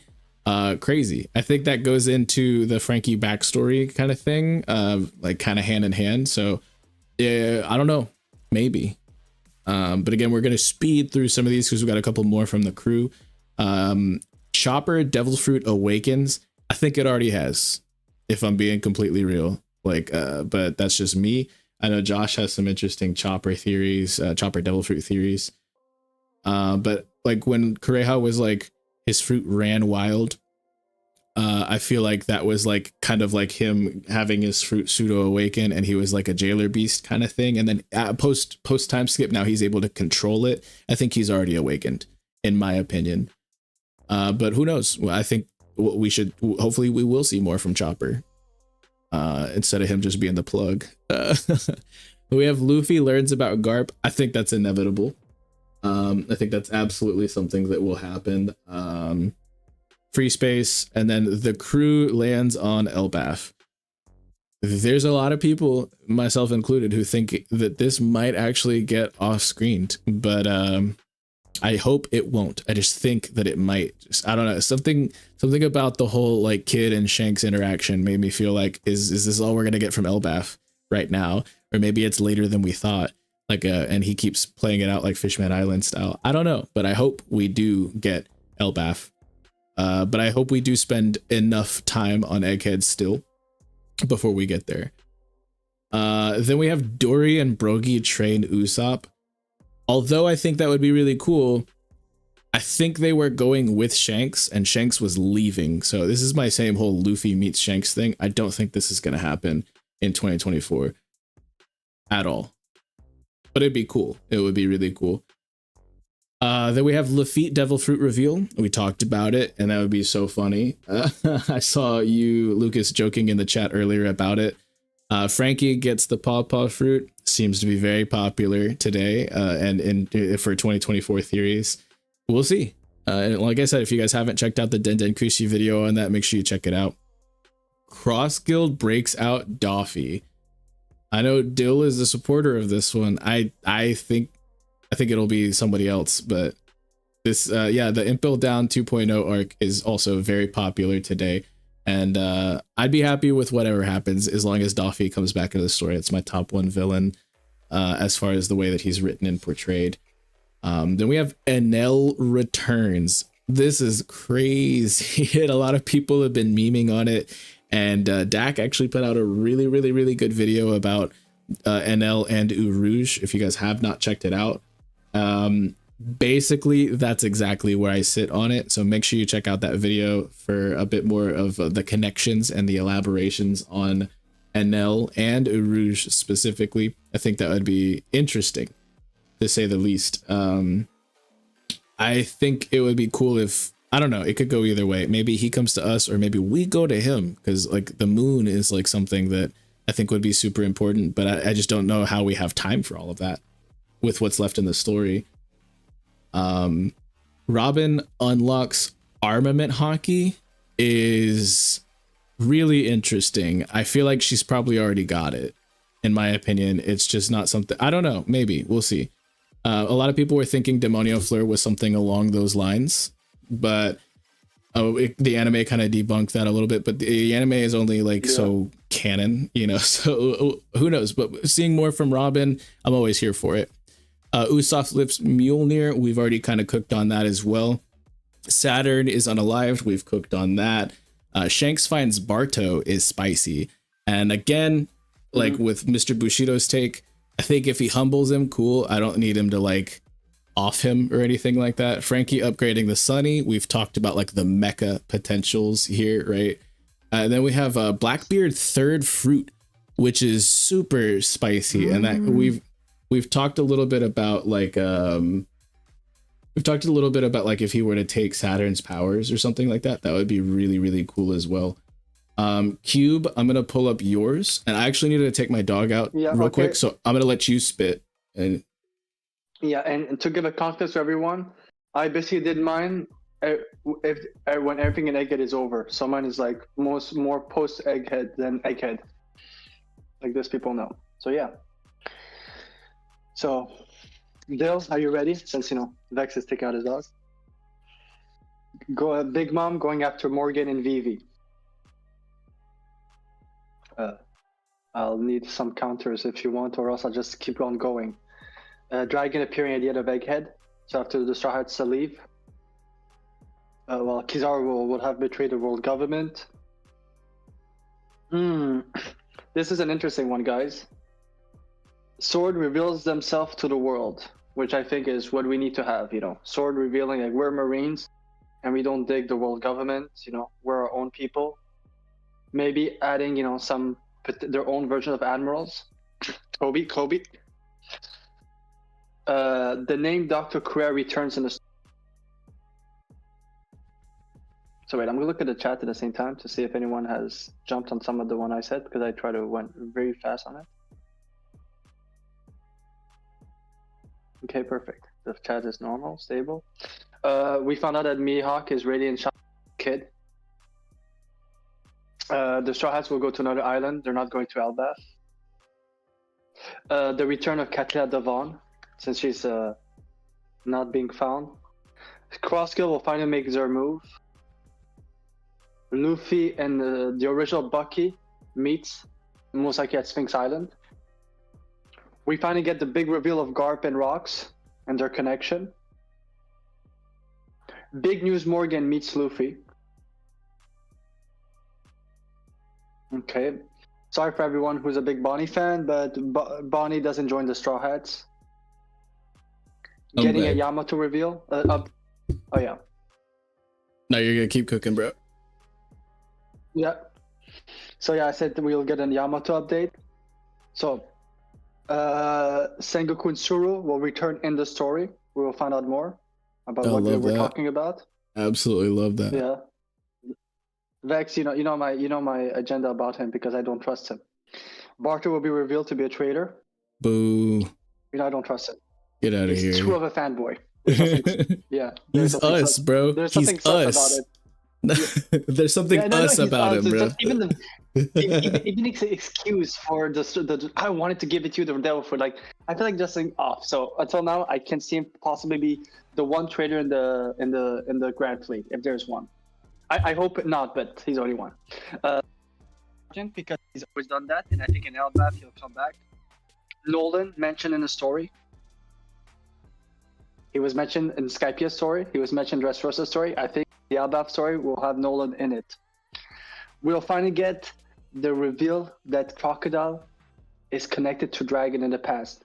And no, I am not validating Crocomom. I'm just saying that Crocodile knew Dragon years ago. With Ivankov, it does make sense. Of course, Saint Bully Garcia will die. And the Grand Fleet comes back in the story. That's something I'm very hype about. I want them in the story. They need to get more, footing. A former Roger Pirate comes out of...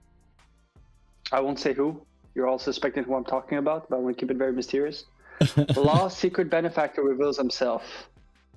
Because a lot of people have heard me say it on stream, I do not believe that Law's plan to take out Kaido and Doflamingo was his plan. Or at least he was influenced by someone. And I feel like he must have like some sort of benefactor in the medical field. That's how you call someone who backs, a doctor or a scientist. Eggs Drake will return in the story. And this, I think, is the last thing we might get post Egghead is Chopper will find out that Luffy has his own, which I think is going to be very important for Chopper to find out, because I do think that both Chopper and Luffy, they both have Hitos, but Luffy is very physical while Chopper is all mental. I feel like that discussion needs to be had. I think Chopper will find out something about Zoans that Luffy, being who he is, could tell him, how it makes him feel. Yeah, so I sped run my list, my bingo. I hope I didn't trigger too many people. It's crazy that you don't like Barto. That's all I'm gonna say. The chat agrees with me. But next up, we're gonna spit my card really quickly, which should be pretty quick. I'm gonna just blitz through it real quick, y'all. But we've got Kizaru self-sacrifices for the Straw Hats or Vegapunk. That's my take, and in turn, that's kind of like him betraying the world government or Saturn. So I agree with a lot of the people who have posted stuff like that. I think we will get at least 20 more chapters of Egghead, meaning that we barely get like a slice of Elbaf, and most of Elbaf is going to be for 2025. I think we will get the Arouge Devil Fruit name reveal, as well as the Stussy Devil Fruit name reveal in 2024. Absolutely. I think we will get the Grand Fleet arriving somewhere. I don't know if it's going to be Egghead, but somewhere. If it's Impel Down 2.0, cool. If it's Elbaf, cool. If it's Marie Joie or something, I don't know. It could be like, I highly doubt that last one, but Grand Fleet making moves somewhere in 2024. I think we will see another Devil Fruit in an object. I need it. I need more on that. I hope we get more on that. I've been hoping for the longest time that we get something like from Vegapunk. Now that we actually met him, we haven't got anything. I need it before we leave. Hopefully, Egghead. Big Mom returns. That's popular. Caribou does nothing. That's my take. I think he does absolutely nothing in 2024, and maybe I'm wrong, but that's where I'm at. Blackbeard takes control of the Seraphim. We've spoke on that a bit. I believe that Garp lives. Yeah. I think Garp is going to be, too important to off right now, and that's where I sit on that. I won't elaborate too much more. I believe Doflamingo will be broken out. I don't fully know who it's going to be. It could be Marco and Bakin. It could be Cross Guild. It could be Neomads. There's a lot of different speculation on that, but that's where I sit. I think that another Lunarian will be introduced, and this could be in a flashback potentially, but or it could be in present day. I think it's going to happen. That's where I'm at on that. Battle for Pluton, which it ties in with a lot of the Blackbeard's next move type of thing, and with maybe revisiting Wano, even if it's not the Straw Hats proper, but if we see like a cutaway story or something like that. I think we will see a battle for Pluton soon, and that might spark some spice with I think that's gonna happen. I can't elaborate too much more on it without taking a ton of time. I think that the God Knights will leave the Holy Land, and that is when the Revs will like actually start to make their moves, which ties me directly into the next one, which is the Revolutionary Army frees the slaves at Marie Joie while the God Knights are gone. They connect together. It's I tried to shuffle these. So yeah, some of them it's just how the cookie crumbled, bro. But yeah, that is two things that I think will absolutely happen. Is like, I don't think the revolutionaries are going to strike while the God Knights are there. I think that they're trying to like specifically get them to come out of their ivory tower, and then they will go and free them, and that's going to be like a huge blow to them. I think that Moria will recover Wang Ji's corpse. We don't know if he's actually gone, but we know that he was recently dealt with. But what I think that would be like a cool way of Moria, and we've seen him with like a previous Rocks pirate corpse as well. I think that would be super great. I think that we will get Queen back into the story, but skinnier, and we're gonna love him, because if he was any skinnier, we'd love him too much, guys. Like I need that. I love me some Queen. It's my favorite Beast Kingdom pirate. I need him back in, and with Neomads moving and stuff like that, like, come on, like he's got to be important later on. I think we'll probably get that soon. I think we will see Mihawk's first named attack. I think that's actually a pretty safe bet, but I don't know if anybody else has anything that like any thoughts on that. Cook in the chat, but like I think that we'll absolutely see his first named attack. And it's interesting too that like Zoro against the Warm Eddy used Bird Song, and like Mihawk is like bird themed and stuff like that. I think that could be cool if that was like one of the names of his like throwaway attacks or something. But one way or the other, I think we will get his first named attack, because we got a couple first named attacks from prolific figures in 2023. I think we'll get a couple more. I think we will get at least 5 more Devil Fruit Awakenings. That's right, I said it. I won't elaborate because I don't know who, but I think we're going to see it confirmed, at least 5 more awakenings. And I don't think that we're going to see these people awaken in panel. like kind of like how Gear 5 went down. I think that there's some sleepers, and we'll just get confirmation of at least 5 more that have been awakened.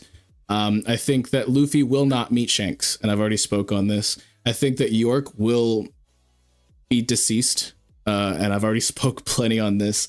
I think that Morgan's will be revealed to be Yonko level, and I don't just mean in strength and in combat prowess or anything like that, but this man's true sway on the information and influence of the world and things like that. I think that he will absolutely show just how powerful he is in 2024, and I cannot wait. I think we will get confirmation that Saturn does not have a devil fruit. And I cooked a little bit on that with Ores last Wednesday and with Middleway last Saturday. So if you want more on that, check that out or hit me up in the Discord.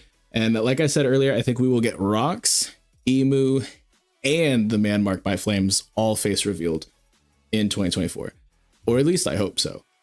So yeah, this has been some pretty spicy stuff. And then we're gonna go ahead and get right to Cody's, and this will go pretty quickly as well. We got Blackbeard versus Shanks. Man, I would love to see that. That is gonna be crazy. I don't know if we'll see that in 2024, but I'm positive we'll see that. Or Shanks versus someone else and Blackbeard swooping in for the KO. I don't know. We'll see. Sanji Conqueror Hockey confirmed. We kind of covered that with Lucas's as well. Kid returns. We've cooked on that. Law returns. That's inevitable. I need that. Smoker returns.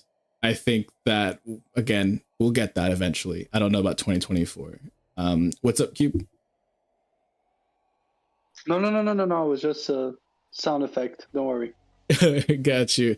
Urouge appears. Yeah, we need that. Elbaf happens. Again, like, yeah, we need that. Kuma is deceased.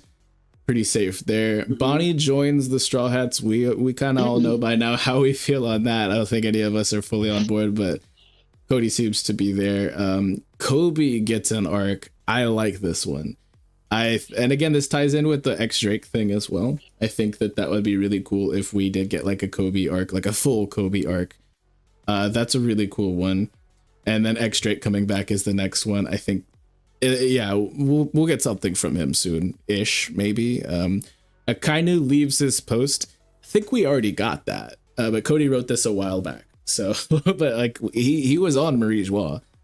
So I mean, there's a W. Then we got another W on the free space. Then we got Kizaru betraying the world government. I think we're all on board there. Zoro versus Mihawk in 2024 is crazy. I do not think we're going to be getting that in within the next calendar. I think we'll get that later on, I'm thinking. But that's a really interesting take. And then we've got Doflamingo gets out. We've cooked on that. Could be wild. Loving it. Sengoku in Sword. That makes a lot of sense to me, as far as like how they're still like, I don't know. Yeah, I could get behind that. Absolutely. And he did even put in his resignation, but they were like, nah, you're too important. We need you to stick around. And that's kind of like similar to how Sword operates. Is there people who have their resignation on file, but still operate within the confines of the world government? Yeah, and Kong did mention, Kong is like his job is world government now. He said the future Marines need people like you in Garp, so. Yeah, it could be interesting. Judge and Caesar or Neomads joining Cross Guild. We've cooked on this a little bit, and it's possible. Sanji is part Celestial Dragon is crazy. That is a take right there. I don't know about that, man. I'm gonna have to cook with you on that in the Discord, because that's some spice, and I don't know if I see that, but maybe you can open my eyes to it. Katakuri returning, we've cooked on that. I think it's possible. I think it's probable. Boa joining Cross Guild now. I don't know about that. If she does, I don't think she's gonna really listen to what they say. She's just gonna do her own thing. It'll just be for convenience, maybe. Marco joins Cross Guild is pretty wild. I don't know about that. That's wild to me. Then we have Weevil joins Cross Guild. If they are the individuals that are, I mean, maybe that could tie in Marco as well, because Bakin's with him right now. I don't know. This is an interesting little mini arc that you've got going on here. I can see how some of these tie together. Then we have Buggy wins a fight. Let's go. We need that. We love to see that. I think that'd be hilarious, and I think it would be so funny if it was like, can you imagine Buggy taking out a Gorosei? Oh wow. And then we have Crocodile finally obtains an ancient weapon. I think it would be interesting if, like I said, the battle for Pluton, I think that's going to happen. I don't know if it's going to be quite like that, though. I don't know if Crocodile is actually going to succeed, but I think he'll be there. Then we have Den Kushi, who's actually the first person to submit a bingo card. And so Frankie Papa, we've talked about satellite sacrificing. We've talked about Stella in not making it off the island. I hope York is gone, but like I said, I hope Lilith lives, like, and maybe Atlas, because she gave Luffy food. York reveals Uranus blueprints. That's wild. Lucci betraying the world gov is also wild. Yes, Dak, we are cooking that Wagyu. We've had some spicy takes in this. And shout out to Ragnar. We got Lord Vegeta in the chat. What's good, brother? Thank you for joining us. But Lucci betrays the world government is crazy. I don't know, man. Like, we'll see. Like, I'm just interested to see how this fight with Zoro, wraps up. Ragnar, give it up to Ragnar. He just gifted 10 sorry, I just saw it. Give up for Ragnar. Major W's. Everybody spam that Nakama emote in the chat for my guy here. We love that. Thank you so much, brother. We really do appreciate that. Gorosei Kaku ties revealed is also wild. That is an interesting. I'm gonna have to cook with Den on that and see where his head's at, because that's a lot to chew on right there. I love this next one. It's probably almost as funny as like Wapol Redemption Arc or Orochi is still alive. Like Zoro opens his eye is hilarious, and I would love to see that in 2024. Man, y'all are cooking in the chat right now. That is crazy. Yeah. We're trying to speed through it though. We've been going for a little over 3 hours. We've got this one and then one more spicy bingo card to go through. And we've covered a lot of these topics already. So I'm sorry if I'm being brief, guys, but we'd love to cook more with you guys in the Discord. Next up, we have Sunny leaves under Egghead Island, which is, again, I'm going to need some clarification from Den, and I'll be chatting with him in the Discord because that's interesting. We do know there's like the mecha sea beasts that were down there, and like, it's interesting. We'll see. Iron Giant destroyed. I could see it happening because like I said, like if it's the like somehow Brook or like Kuma or somebody takes it over for like the Straw Hat side of things, maybe like Kizaru has no issue taking it out, or maybe Saturn. But there's also the potentiality, like I've brought up before, that Bluegrass with the ride fruit, which I know Dak hates, could have this Iron Giant go up against the Straw Hats, in which case that'd be an interesting Frankie fight, I think. But yeah, either way, this thing's taking some damage, I think, because it is gonna be somehow important, right? Saturn's leg cut off. Den wrote this like about a month ago, and so he was kind of close because he got punched so hard his freaking arm exploded, but he schlooped that right back together. So I'm almost willing to give you the W on this space right here already, Den. as far as that. We got a super chat from Lord Vegeta in the chat, a $5 super chat. He said, I want to hear what you guys think about Shiki returning. You guys know how I'm a Shiki stan and Jinbei fan, so what's your opinion?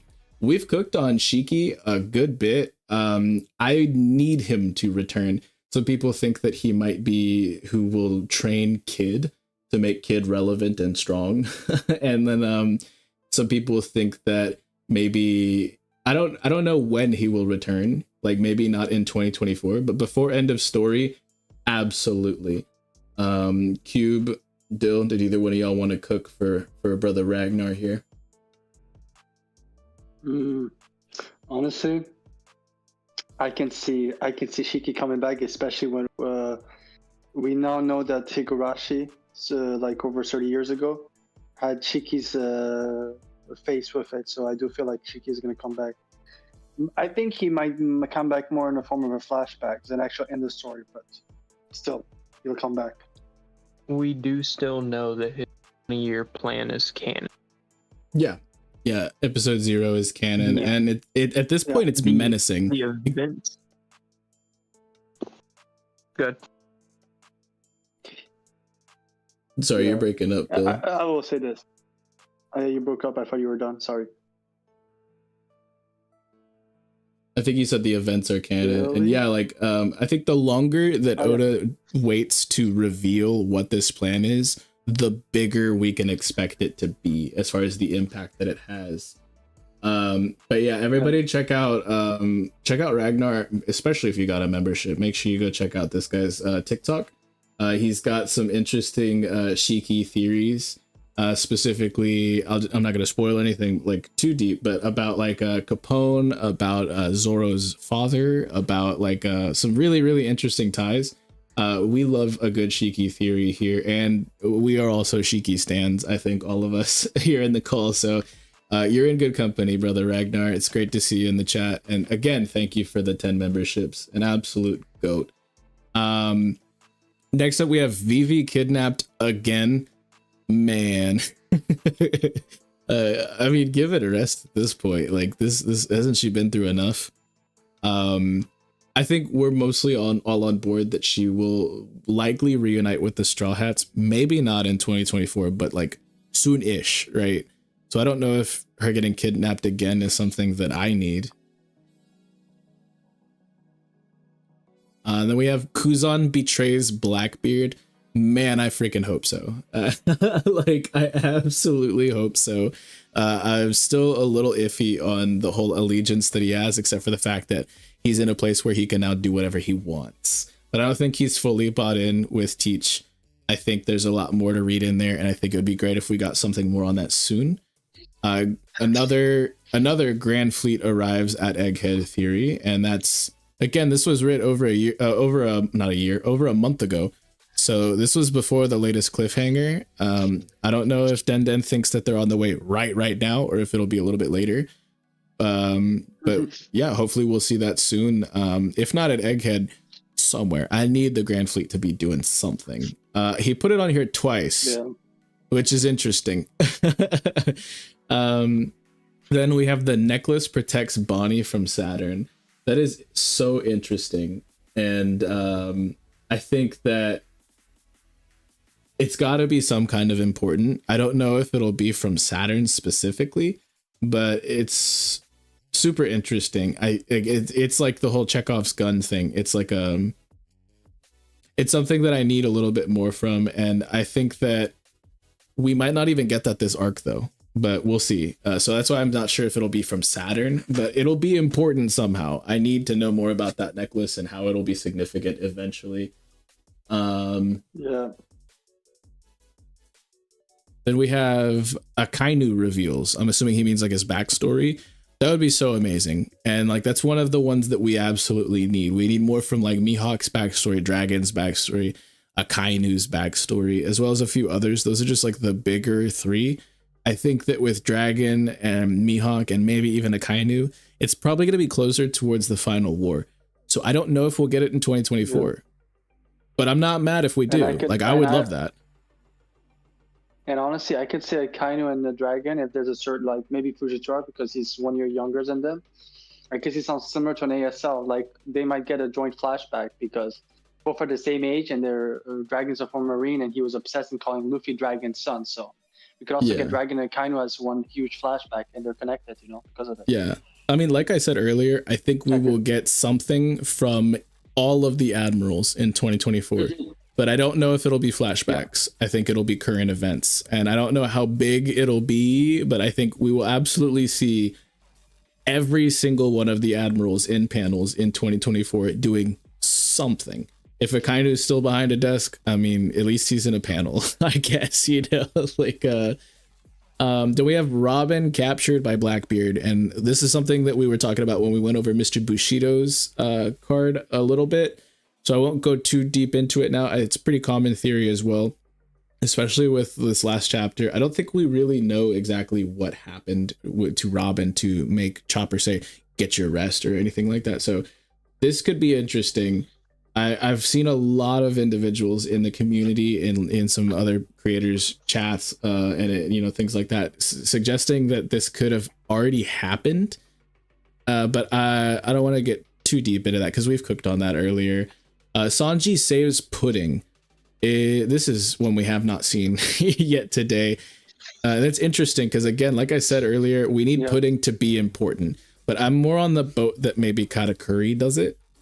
But Sanji is the guy to be like that lone operative, like Mr. Prince and like in the sea train and stuff like that. So this could happen, but I'm more on the boat that Katakuri does it. Go ahead.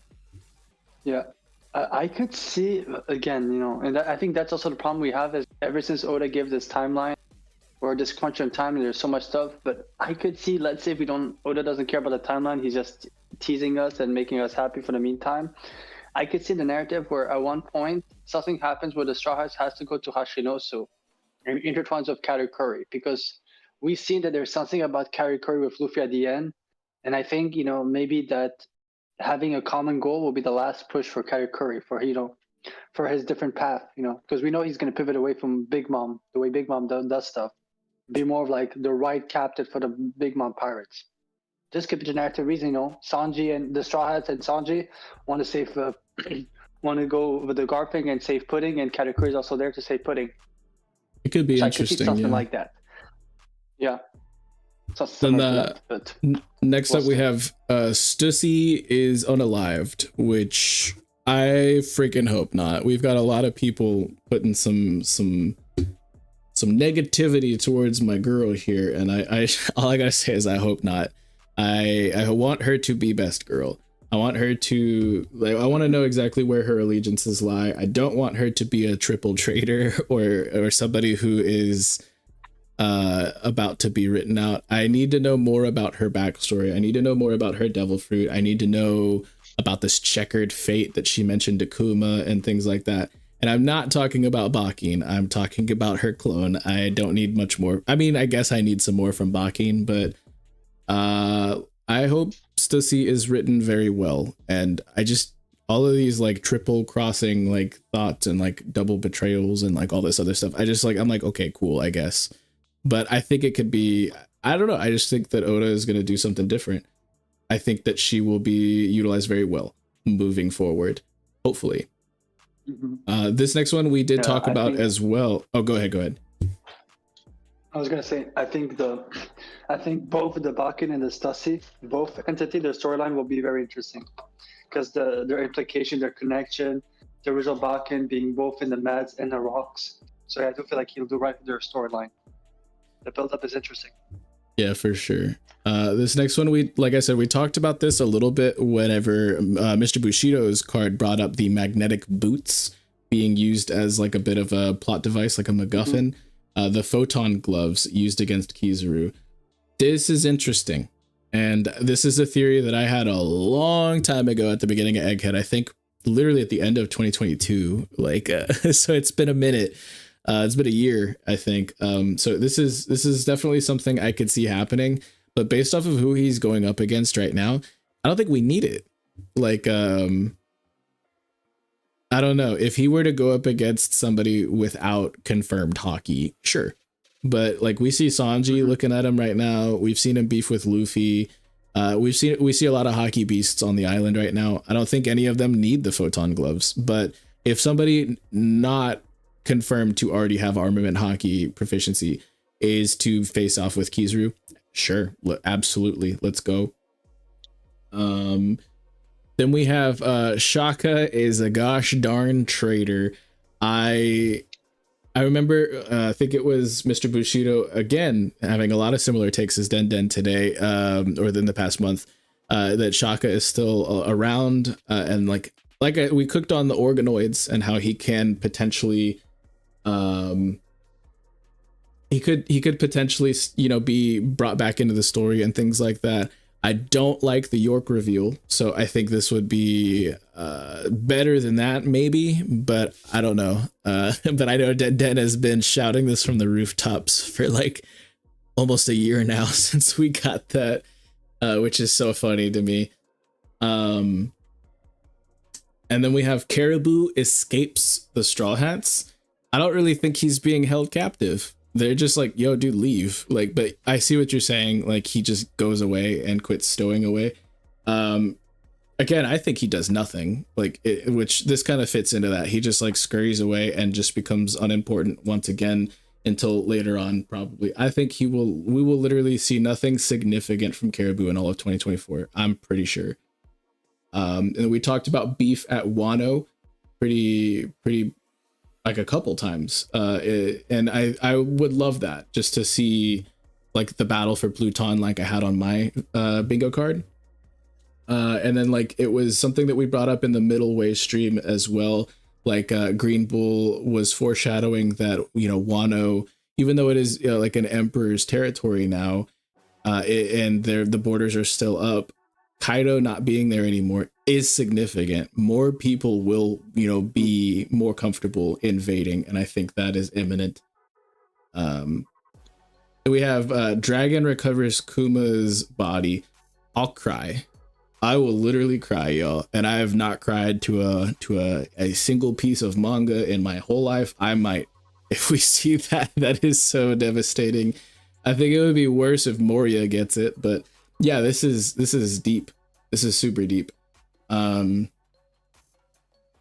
then last one on this one is we see the nun with Emu again. Sure. Like I think that would be interesting. I know he has some significance towards her. I don't remember the exact significance that he's alluding to with this statement, but yeah, just anything more from Emu and the surrounding characters would be, I think, a pretty safe bet for 2024. And last but certainly not least, I'm pulling it up right now. Dill, I'm gonna have you read it off if you would. Okay, bro. Here we go. Let me make it bigger because it's tiny right now. I'm so sorry. I had to set this one up pretty last minute. Yeah. So, in the first lot, I myself, Josh, have the God's lore reviews, meaning the God's devil fruits, the mythical model that we have in the story. There are a lot of them, and they will be revealed in 2024. I am taking no exceptions on that. If you believe it, good. If you don't, you're not reading One Piece. Okay, Saturn will die. That is my second one. I do believe that he will die here on Egghead. He will not be leaving Egghead. He's had plenty of death flags. Again, if you don't agree, you're not reading One Piece. Frankie will not eat the paw fruit, as I do believe that it will be going to one by the name of Nefertari DVV. You got a little French there. I'm sorry. Yeah. Yeah, man. Yeah. It's more French than Romanian, but okay. Oh, Anybody goodness. got any points of contention so far? Nah, bro. Keep spitting. No. No. Smoker will do something. He's been in the story way too long. He's done nothing. I think he will do something. Finally, for the the top row category, we have Kuma will repel all of Luffy's pain, thus enabling him to continue fighting Saturn. We have a lot of setup for it. We do have a lot of parallels to Thriller Bark in this arc so far. I think that Kuma will be the one to take in Luffy's pain as well. Because as we know, it cannot be just floating in the world. It has to be absorbed by someone. Yeah, that's actually cracked. I like that a lot. Mm-hmm. Then Lilith leaves with the Straw Hats. She is cartoonishly evil. She is not actually evil. Thus, I believe she will be joining the Straw Hats. Bogard will do something. Now, this is not something that I actually believe in myself, but it is something that I could see happening in the One Piece story. Whether it be a flashback or we get seeing Bogard pulling up and saving Garp from the Blackbeard pirate. One of the two. I just think it's funny that Dak put in the chat. Will end.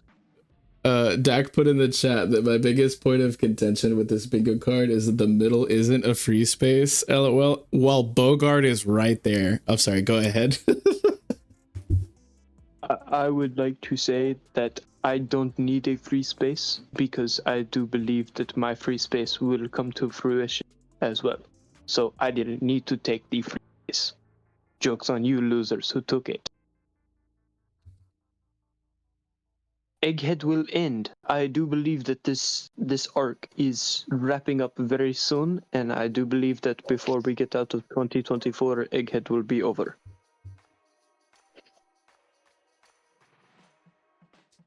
Again, this was brought up earlier on stream. Kuma lives on through Esper. I don't think we need to go into much detail to that. I think that it's pretty self-explanatory. An Impel Down breakout is going to happen. Now, this one I've seen tossed a lot recently. I do believe that there will be a breakout because we still have one key fighter in the final war that is imprisoned. That being Doflamingo. Alright, I'm done with the accent. It's stressing me.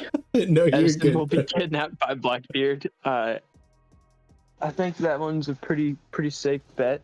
And if it's not Edison, I'd see it being York, and those two are flipped, in that it's York gets kidnapped by the Blackbeard pirates, and Edison joins the world government. I think that it could be either one of those two, but as for Josh's bingo card, he has them set up in that order. Yep. God Knight's on the move. That's his free space. That's one that I think everyone can see happening, and I think that it's a pretty good bet to be a safe space because at some point they're going to have to move, and at the time that they move, then the Revolutionary Army is going to move. So that's what we got from Dragon. The Stella will die.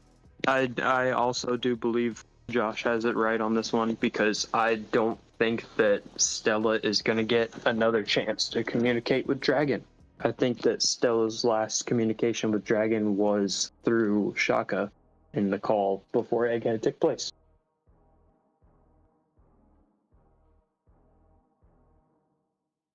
And Frankie will get green blood because Frankie said he doesn't want to lose the ability to swim. He still wants to be a non-devil fruit user. I think the green blood being introduced into his system would be a good way to go around that. He'd be able to use any of the abilities that Vegapunk has so far. Plus, he'd still have his ability to swim just by neutralizing the green blood in his system. Any contention points so far? Keep going. No, dude, I'm vibing in the chat. But we do have a major shout out to the Navigator herself of the last arc 3-day trip. What up, member for 5 months? If Saturn's gonna unalive, who do you think unalives him? Also, don't worry about being late. We're just happy that you're here. You're spitting with us. Thank you so much for that. We've heard a lot of interesting takes. I'm yeah, Josh. go ahead. With Saturn dying, I myself being Josh, think that it will be a combination attack from Luffy and Kizaru. we've heard Luffy, we've heard like the giant robot, we've heard Kizaru, we've heard interesting takes throughout all of the bingo cards that we've done. I just need it to happen. I just need him to go. Like I'm done with him. You know what I mean? Like,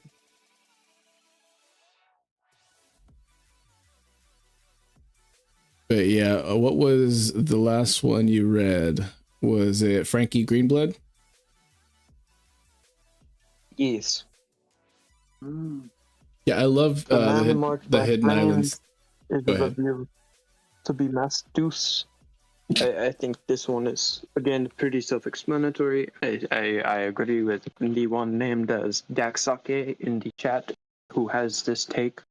I do believe we get a lot more exposition on Mastus as he has not been brought up in the story so far. But I think that we will get the reveal that it is him. He is controlling Ace's ship, and he has acquired the ability to spawn whirlpools. Yeah, Dak is like shouting right now. Like, and then he's just like, yes, there we go. So I think that the return to Wano is pretty self-explanatory. We do have to go back there, whether it be through the Straw Hats or whether it be through a flashover.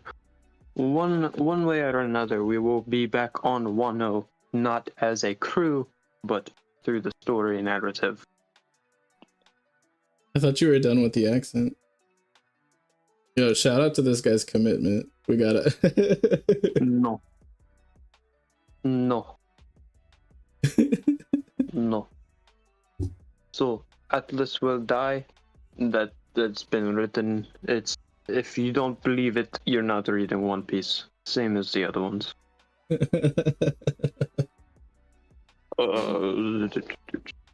We will get to Elbaf. Well, we as a reader always been in Elbaf because Elbaf is in our heart. Same with Sniper Island. But the crew will finally arrive at Elbaf.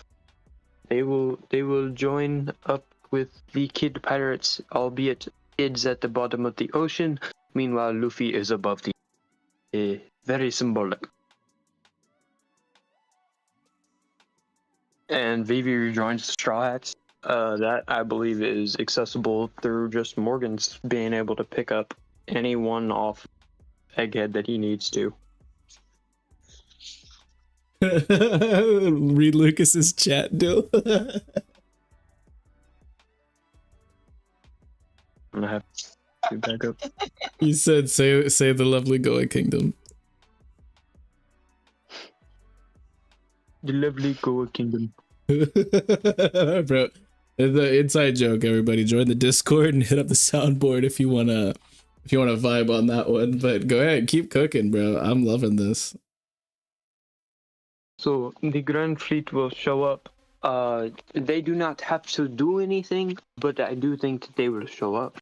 They will be the ones to kind of push us along to our final destination, whether it be through encouraging Luffy that, hey, there's stuff going on around the world that you don't know about, which he already knows, but they will be the ones to fill in the missing information that he does not have. Dragon Fruit Reveal. Now, this one is a very controversial one in the community because we have nothing from Dragon, and if the first thing we get from him is his fruit reveal, I will be pretty upset, but I called it on my bingo card, so get wrecked, nerds. You're going into a completely different accent now. This is a roller coaster. Dude, it seems like you're possessed by different souls. You have different. You're Blackbeard. It's not him. It's Zen. It's not Josh. It's Flosh. Dofi and Moria will join Cross Guild. Well, Dofi, yes. Moria, maybe not. Of course, it will be both of them. Kizaru will betray the world government. I do believe that falls in line with Saturn dying, because it will be Luffy and Kizaru being the one to kill Saint Saturn. And a Weevil plotline. Now, this one is my own personal headcanon, because we do have Green Bull kidnapping Weevil. Now, this is Dill speaking, not Josh. But Weevil getting, for lack of a better term, sucked off by Green Bull would give us Prime Whitebeard in a sense.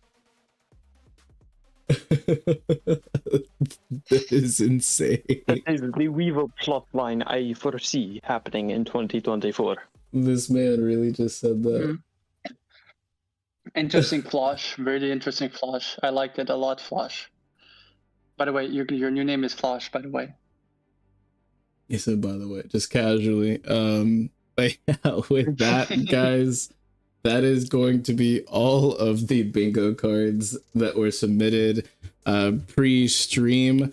We've had another entry or two since the stream started, but we have been cooking for quite a minute here. If you wanted to talk about any of these, make sure you join the Discord, and like, we're always having conversations like this. The theory section is popping, and especially after today, it's gonna be going wild, I know for sure. But it's been real, it's been fun, and it's been real fun. We have been the last arc. Any closing statements you guys wanted to say, Kube or Dill, before we wrap things up? Yes, I've heard through the grapevine that while Group 13 may be king, Group 2 solos. So keep that one in your pipe and smoke it. Crazy. And then go ahead, Cube. So guys, today is Saturday, January 27th, another day where everyone should say, I can't wait for Saturn to disappear from the One Piece world. We're one day closer, guys. Every day is a day closer of the. There are certain words you can't say on YouTube, so I'm just gonna say the permanent disappearance of Saturn. Yeah, permanent. I can't wait. I cannot wait. Other than that, guys, we've got a lot more spicy streams. This one was a little bit more chill, and we wanted to, make sure we shouted out the community, and we read out some of y'all's predictions and things like that. For more spicy theory videos, instead of just streams, check out Den Kushi's channel, link in the description, for some great stuff. It's been popping over there lately. Major shout outs to the guy. We've got some collabs with a lot of the other members going up on that channel. We have some wonderful streams coming up in the near future, like specifically Lucas mentioned in the chat, an Avatar The Last Airbender stream, where we'll be cooking on the first series, as well as the upcoming live action adaptation to book 1. Should be absolutely spicy, wonderful. We're gonna have that on this Wednesday, so keep an eye out for that. Make sure you're subscribed and have that notification bell hit, and make sure you've also liked this stream. Thank you so much. But we've got that. It should be getting scheduled like right after this stream, and then we've also got a highly anticipated collab on Saturday, February the 3rd, with an absolute GOAT in the community. We got Brago. EDA Law himself is going to be coming on to TLA to cook with us. It's going to be a wonderful week. We got plenty more quality free content coming your way, guys. So it's been so real. Can't wait to hear 3-day cook at that Avatar stream. But yeah, we absolutely love you, chat. We literally could not do what we do without you. You are all amazing and wonderful individuals. And we can't wait to see you guys in the next one. But with that, we're going to go ahead and wrap it up. Y'all have a wonderful rest of your day. I mentioned the law stream. I did. Yeah. But yeah, so yeah, make sure that you guys are subscribed for that. And like I said, have a wonderful rest